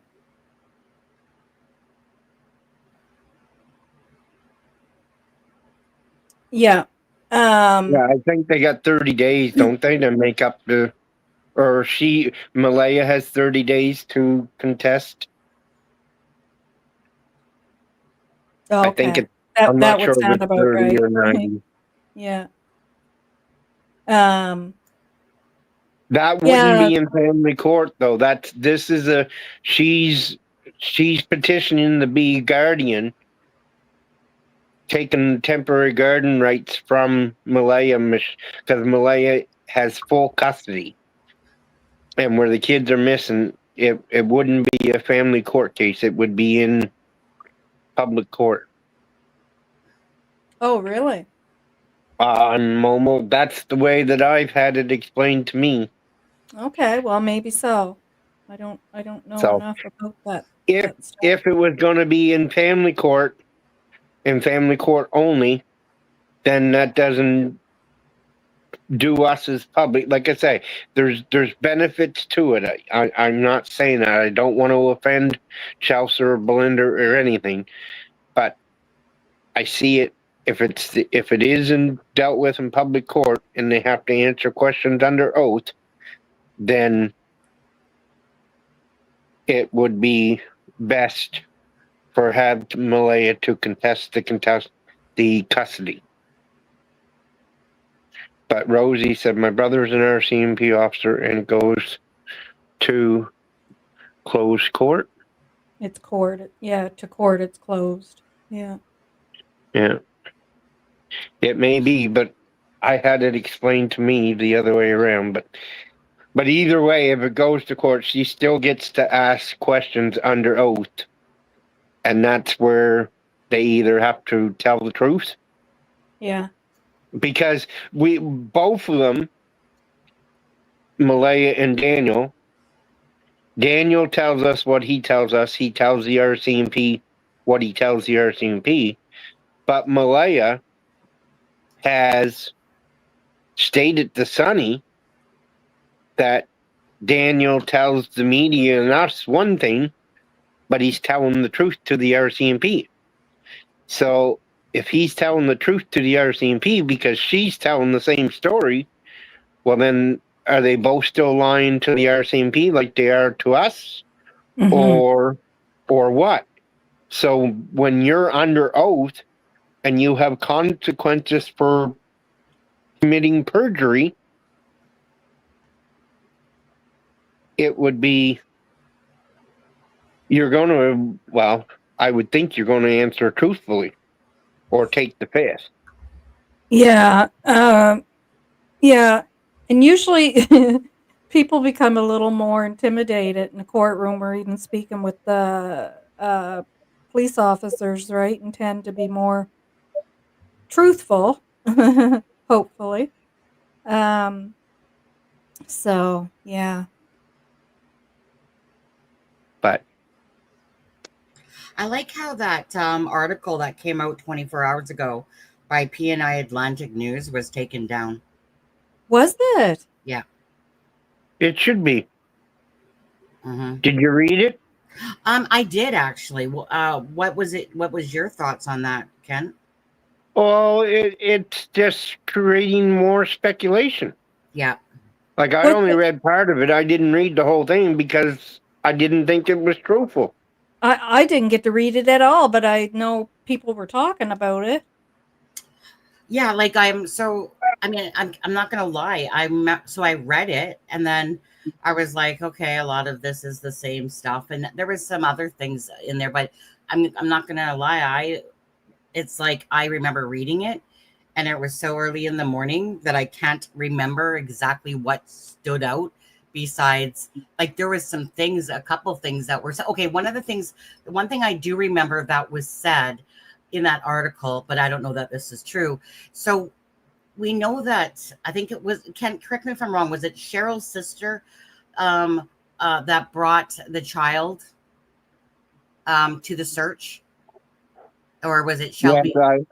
Yeah. one of them either. Let's just say it was one of them that brought their child to the search, and Daniel made a comment about it too, that like Why would a kid be the age of the ones that are missing right, be able to come to help search yeah, and and then possibly confuse the footprints? right. Mhm. And so in that article, I remember it saying something like something like the police said that it's odd that someone would bring a child that far into the search area or something like that. And I just remember going, huh, okay, that's a weird statement in that article. But when I went to go look at that article again hours later, then it's down. It's not up there. And so I'm like, BNI News is not a credible news source. I right. thought it was right at the very beginning. They had a couple stories on Facebook that seemed to be put out like by a credible journalist. But it seems as it went on, they were just playing more speculation. Yeah. They And I what haven't read any everybody of is their stuff. saying, what everybody is saying in chat rooms and stuff as far as speculation, they were actually putting it towards in their stories. yeah, like and Squid's right, because it was underneath salt wire. Yeah. I remember. But anyways, Well, all I know is that the article is down for that. Now, I did read something yesterday. I'm not sure if you heard me yesterday, because what I had typed into Google Nova was, let's see here. Where's my question here? it was basically what I put in. I said, "What does this mean?" Oh no, that's an early one. Sorry, I was doing what Hidden in the Fog did, and I took Daniel's part of one of his messages and threw it into AI. Did it break AI? But yeah, right. It says, so I put into AI, if two children go missing in Nova Scotia and there's no, let's see here, come on, show the whole message. Anyways, that there's no dog scent and they're not in the woods and the parents are both doing deceptive things, but yet they passed a polygraph test, with only 4 questions. What would that mean? Now, the one part that I found very interesting of it all is it said a test with only 4 questions is very narrow. It's possible the questions were phrased in a way that allowed the parents to be truthful about specific wording while still hiding the broader truth. For example, they might truthfully answer no to "Did you kill your children?" while still being responsible for their disappearance. And so because what I find a little bit crazy is that we all know that polygraph tests are inadmissible and people can pass polygraph tests under being a sociopath, psychopath, different variety of reasons that they can pass still. So I found that very interesting that it actually posed the question in this AI, even though I never said anything about it, but the answer to no, "Did you kill your children?" is because, again, in the scope of the questions that were asked, they still could be hiding the broader truth. So why are we putting stock into something that everyone passed when we know that these aren't admissible?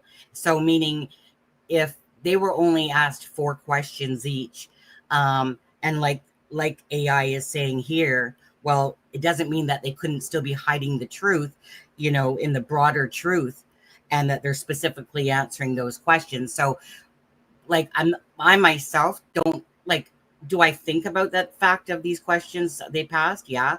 Am I putting a lot of stock into the fact of polygraph tests? No, we never put a lot of stock into them in any cases, really, to be honest with you. So why are we putting a lot of stock into people that were asked 4 questions?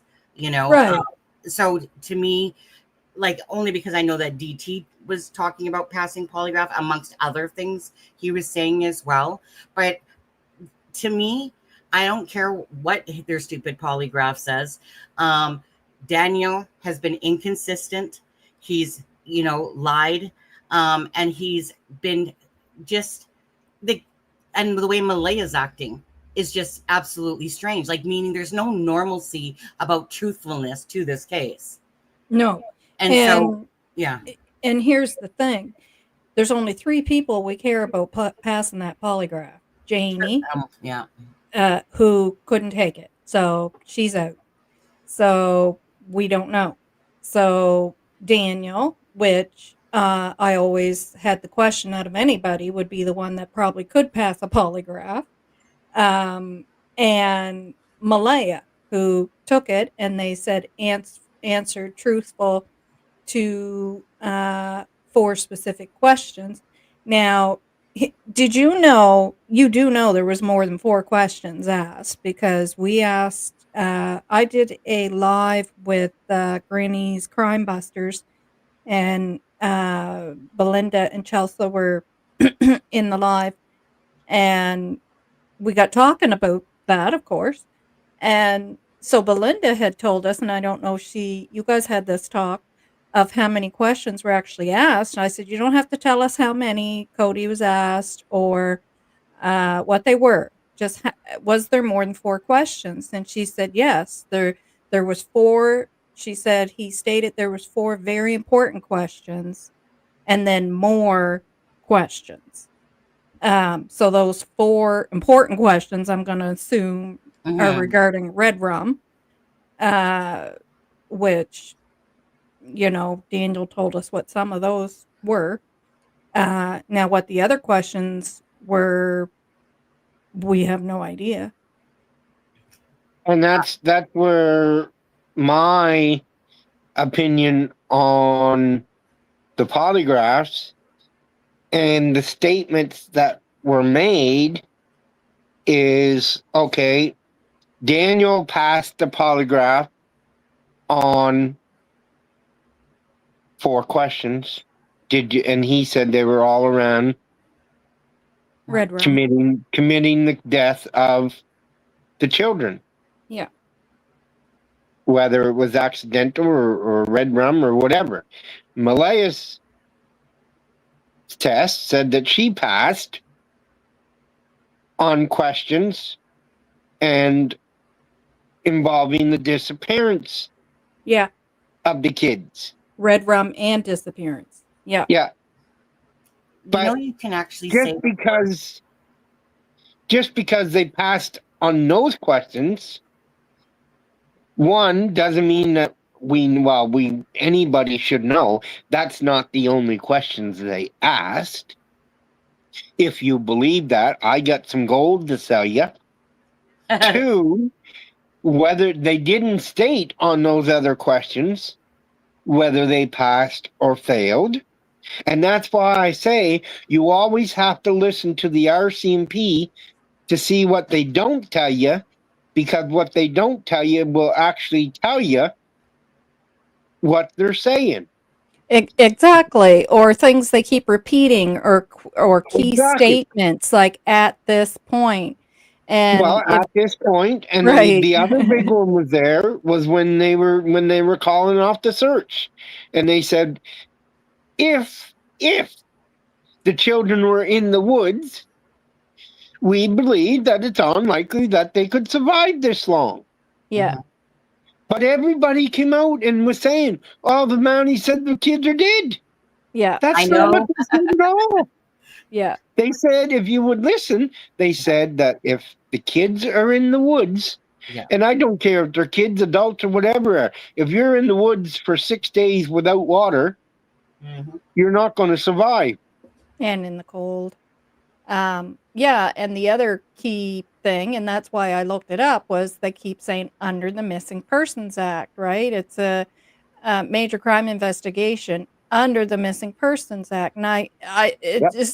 I got this gut feeling. There's got to be something in the Missing Persons Act, right? Like what is it that would be different? You know, I mean, they are missing, but why are they keeping it under the Missing Person Act? And to go check and find out, oh, well, that opens the door more than a It gives criminal them a lot more. investigation, right? Yeah, Right. that, Yeah. and also like the by having major crimes, and they said this right from the start, that major crimes does a parallel investigation from the time that the report of people missing. So that way, if it does turn into a criminal investigation, they don't have to catch up. They're at the same point that everybody else is. And major crimes allows them to access, because not like that major crimes unit, folks, just in case you don't know yet, it's not made up entirely of people from Pictou County. Oh, That is exactly. like if you looked up the definition of the major crime unit in Pictou County, you would see that it's made up, and look in any of the drug bust stories, it's made up of members of the RCMP, the 4 or 3 actually municipal police forces, and other units of the RCMP of expertise outside of Pictou County, outside of Nova Scotia, and outside of the Maritimes, as they already told us in that one report when they said there's 11 different units involved. Right. Across Canada. I'm just going And to that goes, answer. Sorry, you finish and then I'll answer this yeah, question. and well, like I say, that goes right across the country. Yeah. So Yeah. Lindsay wants to know, do we know how many dogs were used? No, but my understanding is there was a lot. There was 8 dogs on site. Okay. And that includes both like the That's the canine searcher and dogs and the police canine, yeah. They're 2 tracked. units of police canine and 6 tracking searcher dogs. Okay. private and or ground search and rescue teams that have their own dogs. And you will not find that specified anywheres from the start of this case and beyond. But if you go to the Tuesday before and search out and read up on the missing kayaker, that's where you'll find out how many dogs were in the county. Ah, aren't you smart? Um, okay, their track records, don't know, but I do know, like, the RCMP, dogs, I mean, they're highly trained. Now, as far as we understand, they're neither of those dogs were like, the very highly trained cadaver dogs. But now I did a video on RCMP, dog with it had the dog handlers in it, and they do train their dogs in human remains detection. Now, that doesn't mean they're cadaver dogs. They're not the highly specialized cadaver dogs that they also have. Yeah. But if there was something immediate that did happen there that was involving human remains, one of their 2 dogs or the 2 dogs should have picked up on that. And that's Um, what I mean. The 2 dogs that are canine, like I don't know if the 6 dogs from search and rescuers and stuff would have any cadaver training or not. no, It's they don't. possible that they might, but I Yeah, can't speak to that. But yeah. like you say, Nova, we know that the RCMP K9 units all have cadaver training. Their specialty may not be cadaver. Yeah.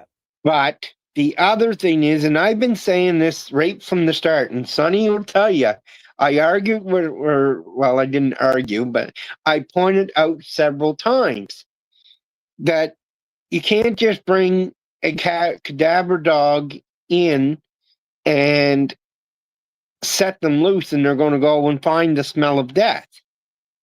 They have to have a starting point, so they would have to have some sort of evidence leading them to the death, either in the trailer or right there on the property, such as blood or other tissues or anything like that.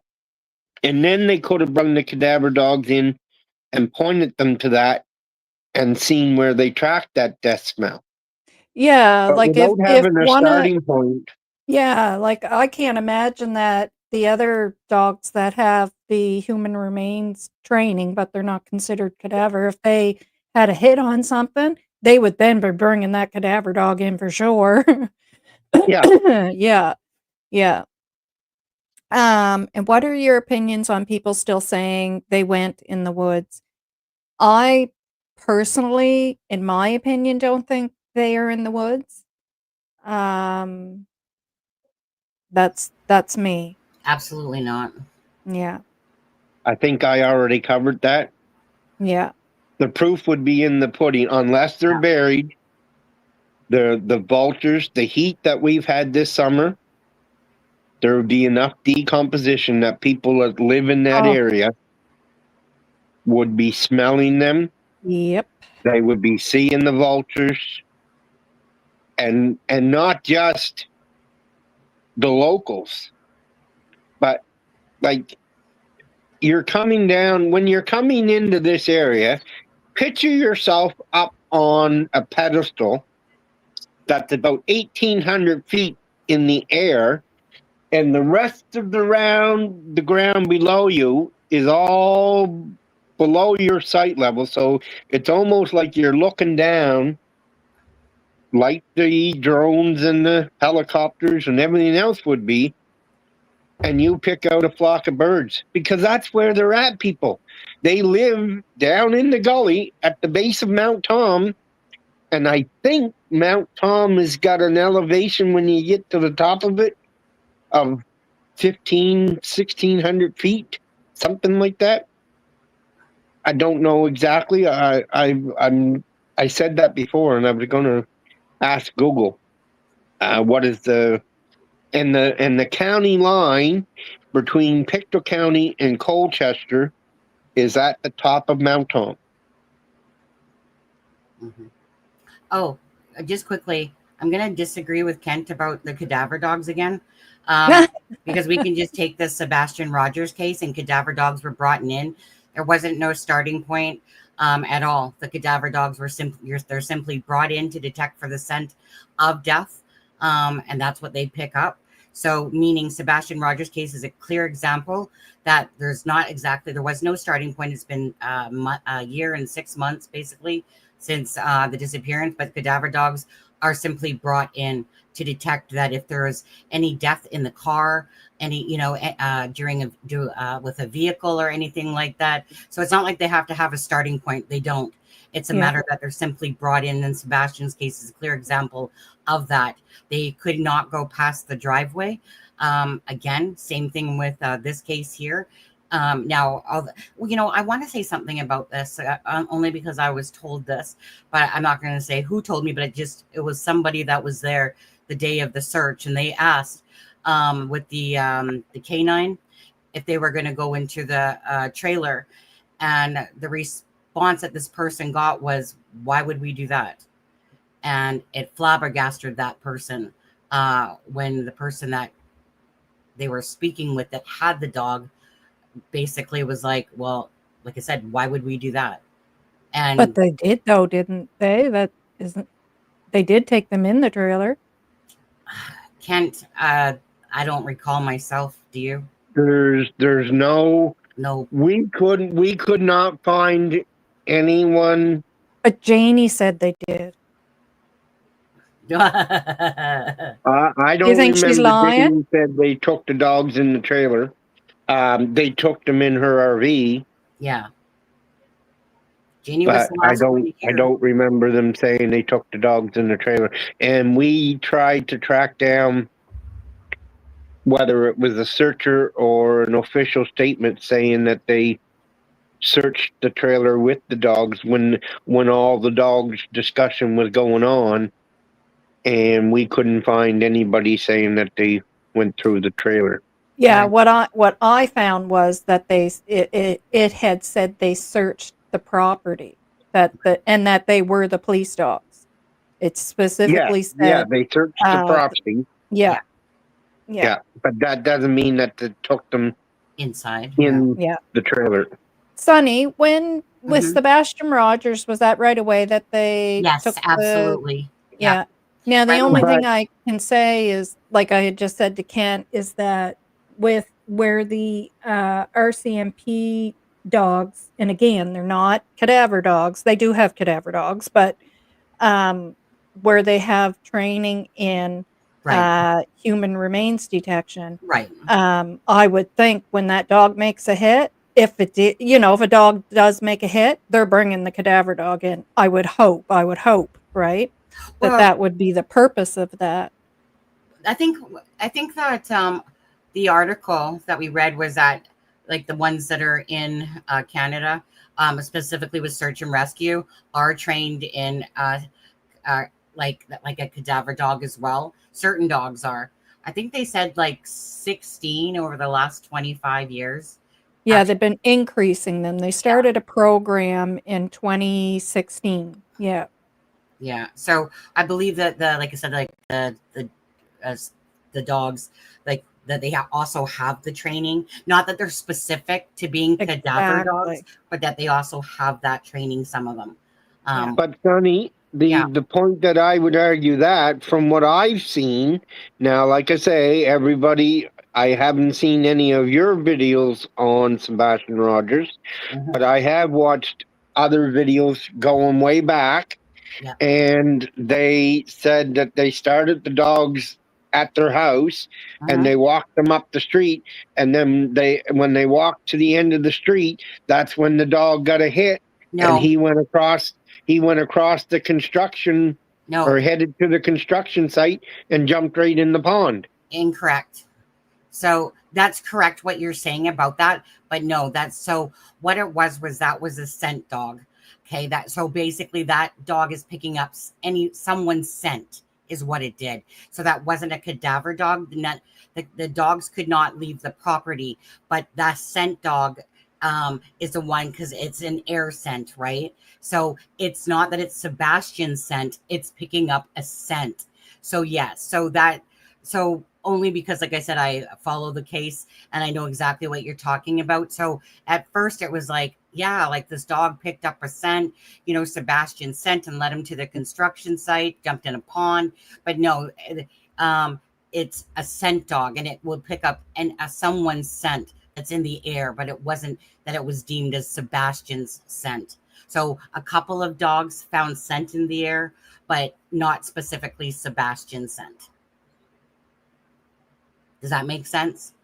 It It does, but if everybody believes that he was into the construction site, no, they don't. They did. That's the problem, is that that's the way it started out, Kent. But then with the information as the case came along, because that was a big talking about point, was about the whole dog going to the construction site.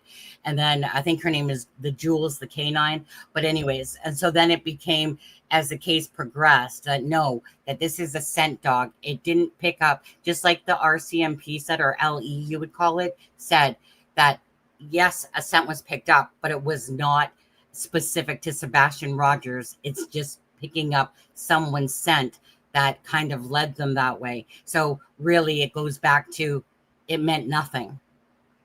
Yeah. okay. Yeah. So that's 'Cause how I even watched Michelle's new video this morning, and Yeah. she was referring and going back to that. Now Yeah. they're well, saying that if his father there, yeah, Seth, but saying, and she was saying that if he wanted to do something rather than sitting out in front of the police station, is if it was her, she would, in her opinion, she would have gotten that construction site completely searched, because at that time there was excavators and dozers there yes. leveling the ground. Well, the So point. Oh, sorry, Kent. no, I'm done. So bottom line with that construction site is, should it be using a ground penetrating radar like they did in the Suzanne Morphew case? Absolutely. Right. You would want to rule that out. Absolutely. Just for the sake of, like, Sebastian was into Minecraft, right? Which is digging underneath the ground and so so should that be have been looked at? Now Michelle is sided with the Christopher Proudfoot SF Investigate side. Okay, so she basically is on the side Not this morning, she wasn't. well, no, she's not on the side of Seth Rogers so much, right? But meaning, so she has a definitely a different point of view.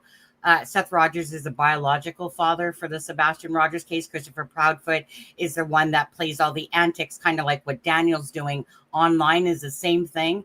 But Christopher Proudfoot would actually plop his butt on a live and then literally just play head games with people and say that he passed a polygraph when he didn't, and stuff like that. So so she's kind of on the side. So SF Investigates works for Christopher Proudfoot.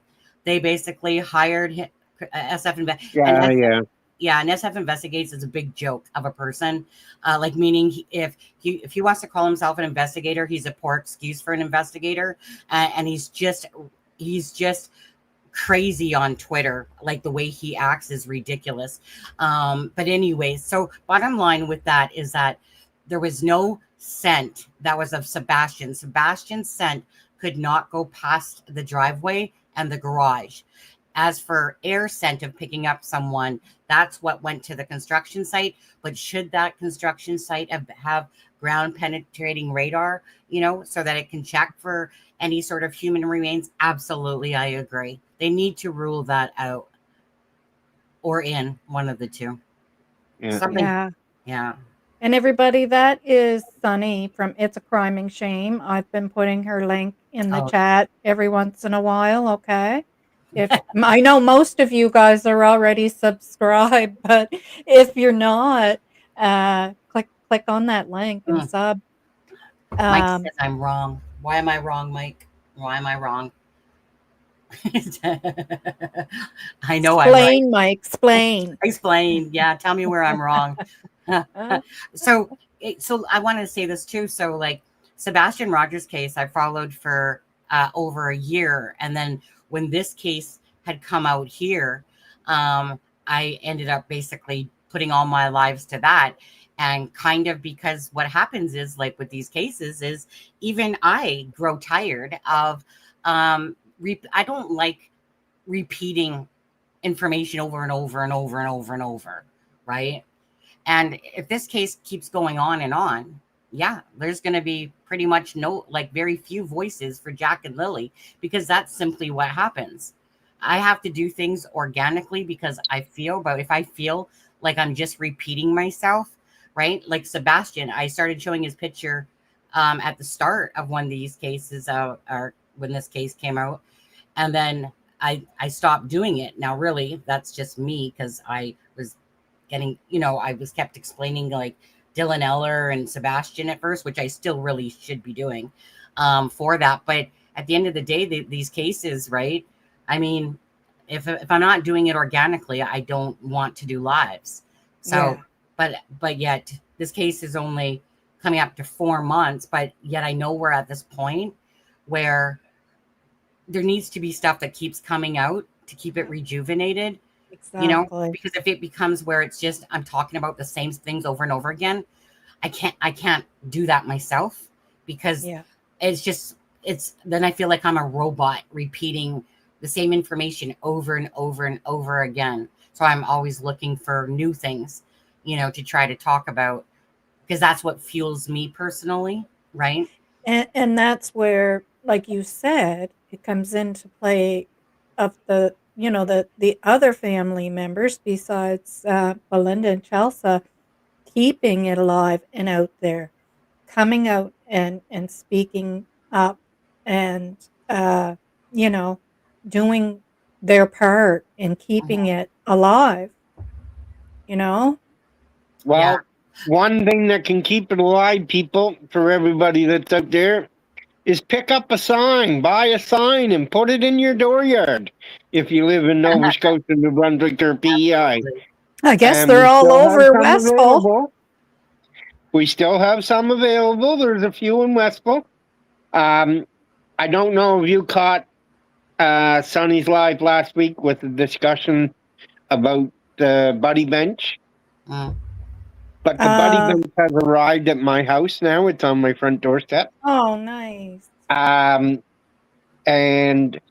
But a quick story, because I know there is some different people here that might not have heard this story, is last week for pre-registration day for new kiddos going to school.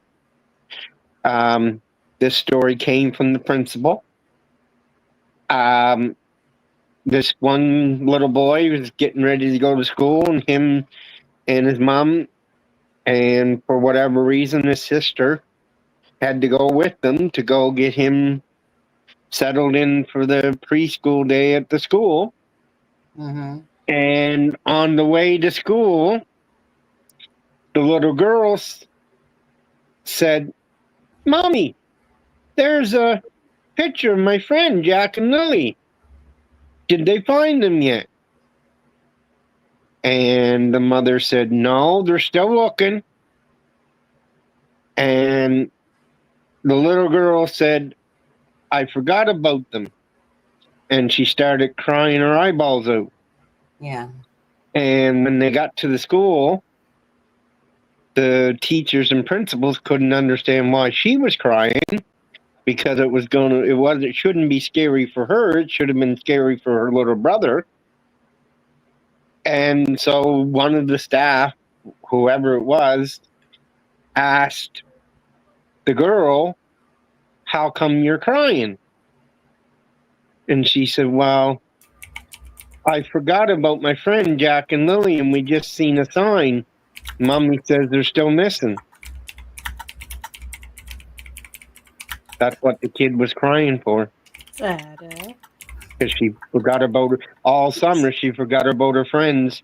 But we have a sign on the road that goes to the school, and she seen it, and it made her think of her friends. Yeah, I'm gonna put it. I'm just trying to find a picture here of the sign to put it up, and you can just give me a second here. So anybody from away, if you want to put one up in your area, we tried price and shipping. It's crazy. So if you contact me on Facebook Messenger or my email, kentcorbett81@gmail.com, I will send you the PDF file of the sign, and you can print one probably way cheaper than you could buy one and ship it. That's what we've done to BC now. I think there's probably 3 or 4 signs in BC, if they're printed yet, from people contact me and getting the PDF. Oh, nice. We have the 4x4 signs we have. I don't know if the one side of 4x4, I don't know if Belinda still got it or if she already got it to her niece, but I believe it's going to her niece. Belinda and Chelsea both have 2x2s. Daniel has a 2x2 at the end of his driveway. Melinda We're says she starting. wants to sign. Melinda Pringle there. Oh, she says she wants to sign. Where do you tell her where to get what to do? Contact me either through private messenger on Facebook, or my email is kentcorbett81@gmail.com, and I can send you the PDF file. Now, the PDF file is for 2x2, but if you want to up it to the 4x4, you just tell your printing company to double the size. And we have about 25 or 20 signs left out of our 50 order. Or, well, we ended up with 60 signs, I guess, because they wanted to use all the material that was being cut up to make it. So we ended up with 60, and we got about 25 left out of that first order. So that means there's 40 signs out there across Nova Scotia, and we have somebody that is willing to deliver them. And you just tell us where you live and your phone number, and she'll either arrange to meet you somewhere close by, or she'll take it right to your house. We usually try to make sure we have 8 to 10 signs at least going per trip. So she's done 2 trips to the city now. 1 trip down through Middle Muscadava, out that way and down that way. She's done 2 trips to Halifax by highway, and we've got 1 in Antigonish. And there was other people that sent money just to put signs up in prominent locations. So we got a few of them going up. We have the laundromat in Pictou, which I figured was a good location, so they put one up. We have one going up yesterday or today in the entrance to Pictou. There's probably a dozen around New Glasgow and Westville. Now, one of And mine I put in a very high traffic area. yeah, It will be seen a lot, like a lot, a lot, a lot. So, did it stay and there? it will stay there, and I know it'll Okay. stay there. We couldn't put it in the other place that I wanted to put it because my husband thought about it and he said, I just am so scared it's gonna get ripped off there when those winds come up. And I thought, he's right, and it's just gonna be I don't want it to not it's not gonna serve its purpose. I want it to serve its purpose. So then I thought of another area, that like there's another property, and I can't say what it is, but just if you live near a gas station, a restaurant, a store, something like that, and You know, if in I would now, your this is going to go back in time, Nova. But if don't I say tell where I you, live. I don't know where you live. If I tell you where the Rolo sign was, can you tell me where that sign was? No. No, I couldn't either. But I had someone last week that said, I want to put one up on the Rolo sign. I said, what the hell are you talking about? I don't remember no. So she sent me a picture of where this Rolo sign was. Where's And you know that? where it's at? No. Do you know where the barbershop is? Barbershop is in the intersection of Stellarton Road and Westville Road, the V where it comes down to Yeah. the lights Yes. there. Yes. In Perfect that V spot. wedge. Yes. I never knew that there, and what it was a rotating business, like a Chamber of Yes. Commerce sign that Yes. used to rotate, but I guess it never rotated more times than it did because it always wasn't working. So whatever Exactly. 3 businesses were open on it, that's usually the ones that got the exposure, not everybody else. Yeah. So But there that would should be be a one perfect there now. spot. Oh, good. Yeah, well, Good. there should be one there. That's where she was taking hers. So Yeah, so our property, it lines up with another very busy, like, area where people come and go all day, every day from morning yeah, till midnight, and, we had to put another sign there stating private property because people were taking their dogs into our yard like it was a dog park, and, but anyways, that sign is still there. So I said to my husband, "Oh, that's where it needs to go,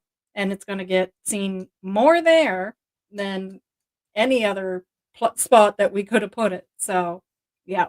So yeah. it'll be seen all the time. And then the other 4x4, the 4x4 double-sided sign right now that we did have at Highland Ford for the 2 weeks or 3 weeks between the 2 parades. It is now located exit 19, which is the 289 exit, Salt Springs. Or 18, I guess. No, 19.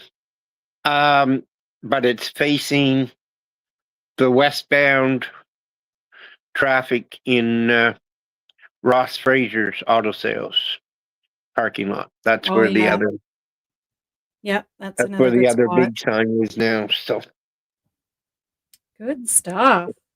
yeah. Yeah. Well, So stuff guys, like that is what.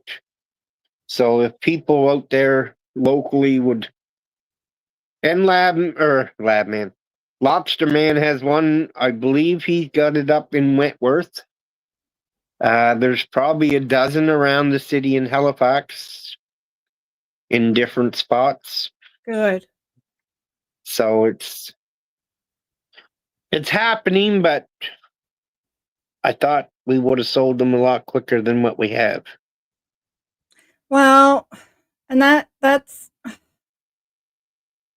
I mean, Pictou County's a nice place, but I just find sometimes and some people just don't have the money either, but, But you like I know say, if someone calls me and if they say they don't have the money, we have enough people that have sent money already that we haven't used it up that I will get them. Right, and that's why I Like we're wanted to not pay it running short. forward Like because I know there are people that just don't have the money, but would yeah, want to, right? Yeah. yeah. So if the $20 is prohibitive for you, by all means, still contact me and I will still get you a sign because No, let somebody else that because I have the 3, I have 3. So I yeah, have the one that's in that high traffic area now, and then the other 2 are in the yard, so, yeah. So that can go towards somebody else that wants a sign. yeah, Yeah. So guys, it's time to say goodbye. We are almost at 3 hours, which is really long for me. Oh, dang. I know it's not for you, Sonny. Well, You could go another 3. I was, I told my sister I'm going to come see her next weekend because honestly, Saturdays, I always feel exhausted when my Saturdays come. And Yeah, anyway, so because you next week I worked have all 3 week. days off. Yeah. So I only popped in just before I think Kent said something about the wig thing. That's when I kind of had popped in. Yeah. So I'm not sure what that point of your live problem. Well, if you said 3 hours, then I guess maybe I've been listening or here for about an hour now total. Yeah. Well, we were I just only pretty popped much. in 10 minutes before you did, so. Yeah, that's Yeah. right. Yeah, we were just pretty much discussing, what I'd already brought up to you about making sure the facts stay straight, and just pointing out the fact about, you know, uh, that this neighbors apparently on rugs and people on rugs can do terrible things, and some of the stuff that was said last night. And I said, there's also someone who hopefully isn't on rugs anymore. He seems to be looking like he's doing better, and I hope that's so. But right on the property where Jack and Lily live, doing methany, Right. and so yeah, so just we need to remember that as well. So just things like that. Now, Yeah, I was gonna say, I mean, I'm not like all I care about is people talking, family members talking. exactly. Yeah. That's what I care about. So if say DT has this theory about a neighbor that possibly, you know what, as long as Daniel and Janie and other family members, want to keep talking, again, it's these are words that they're saying, right? So Exactly. even if we don't necessarily believe the theory, it's still a matter of the family members that talk and what Yep. they're saying. That's what's I important. agree. Or I even agree. some neighbors around there, like what they know, even though this is a very secluded area.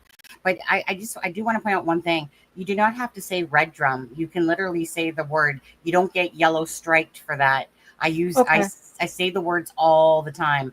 Um, and I'm always green. I'm like only I one. know I Yeah. know one thing I learned is they say if you're, I can't remember if it's 20 minutes or 30 minutes into the video, you're usually pretty safe to say anything. Um, Um, it's faster than that. It's is within it faster? Okay. yeah, it's within like the first kind of minute, to be honest with you. It's even Okay. less than that. But yeah, but it's just that like I used to talk like you after a while because of I kept getting yellow videos and I couldn't understand why. But anyways, I haven't seen a yellow video forever and a day. I use the Okay. words all the time, but I always do have up the that little thing in the corner that like where you have Novah's Inquest. I always do have, about the warning, Crime. Yeah. yeah. Oh, But yeah. Yes. I have been working on a warning. Yes. Yeah. but other than that, it's just because, we would use the words unalived and this and that and stuff. Yeah. Now I just outright say the word am. I won't say it on yours, but I'll do it on mine, no problem. Because it's they're not impacted.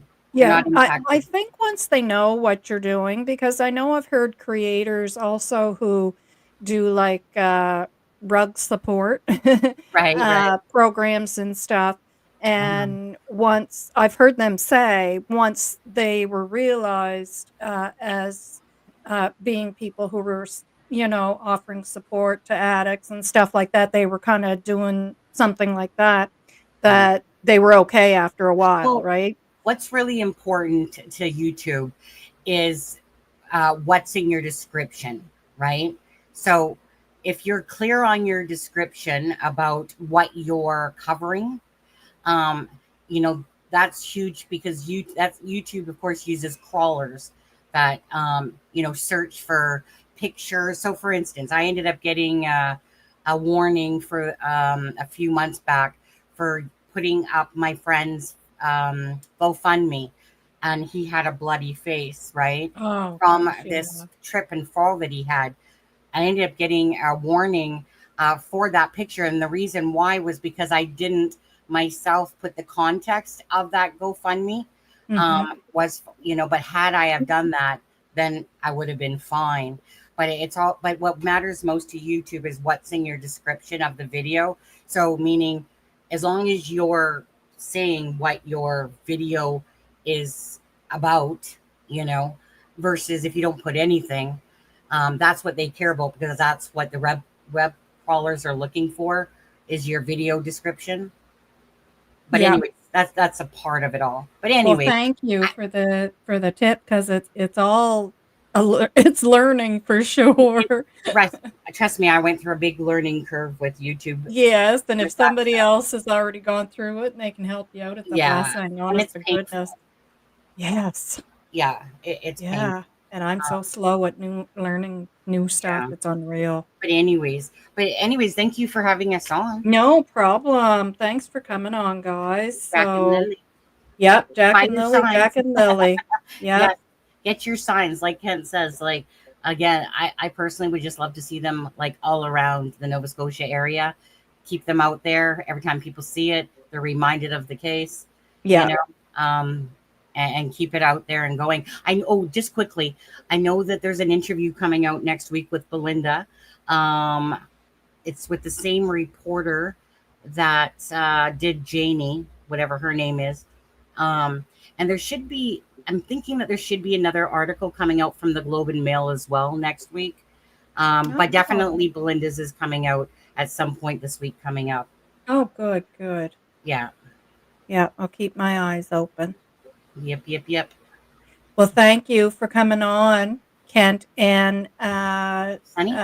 Sunny. Yeah. And I was trying to do two things at once. Put your link in the chat again, and I'll put Sunny's link for "It's a Criming Shame" in the link again, or in the chat again. All right, guys. Take care. Lots of love, lots of positive vibes, and we will see you again probably. I'm going to say Tuesday for me. Thank Yeah. you. All All right. right. Bye. Bye. Take care, Nova. Bye-bye.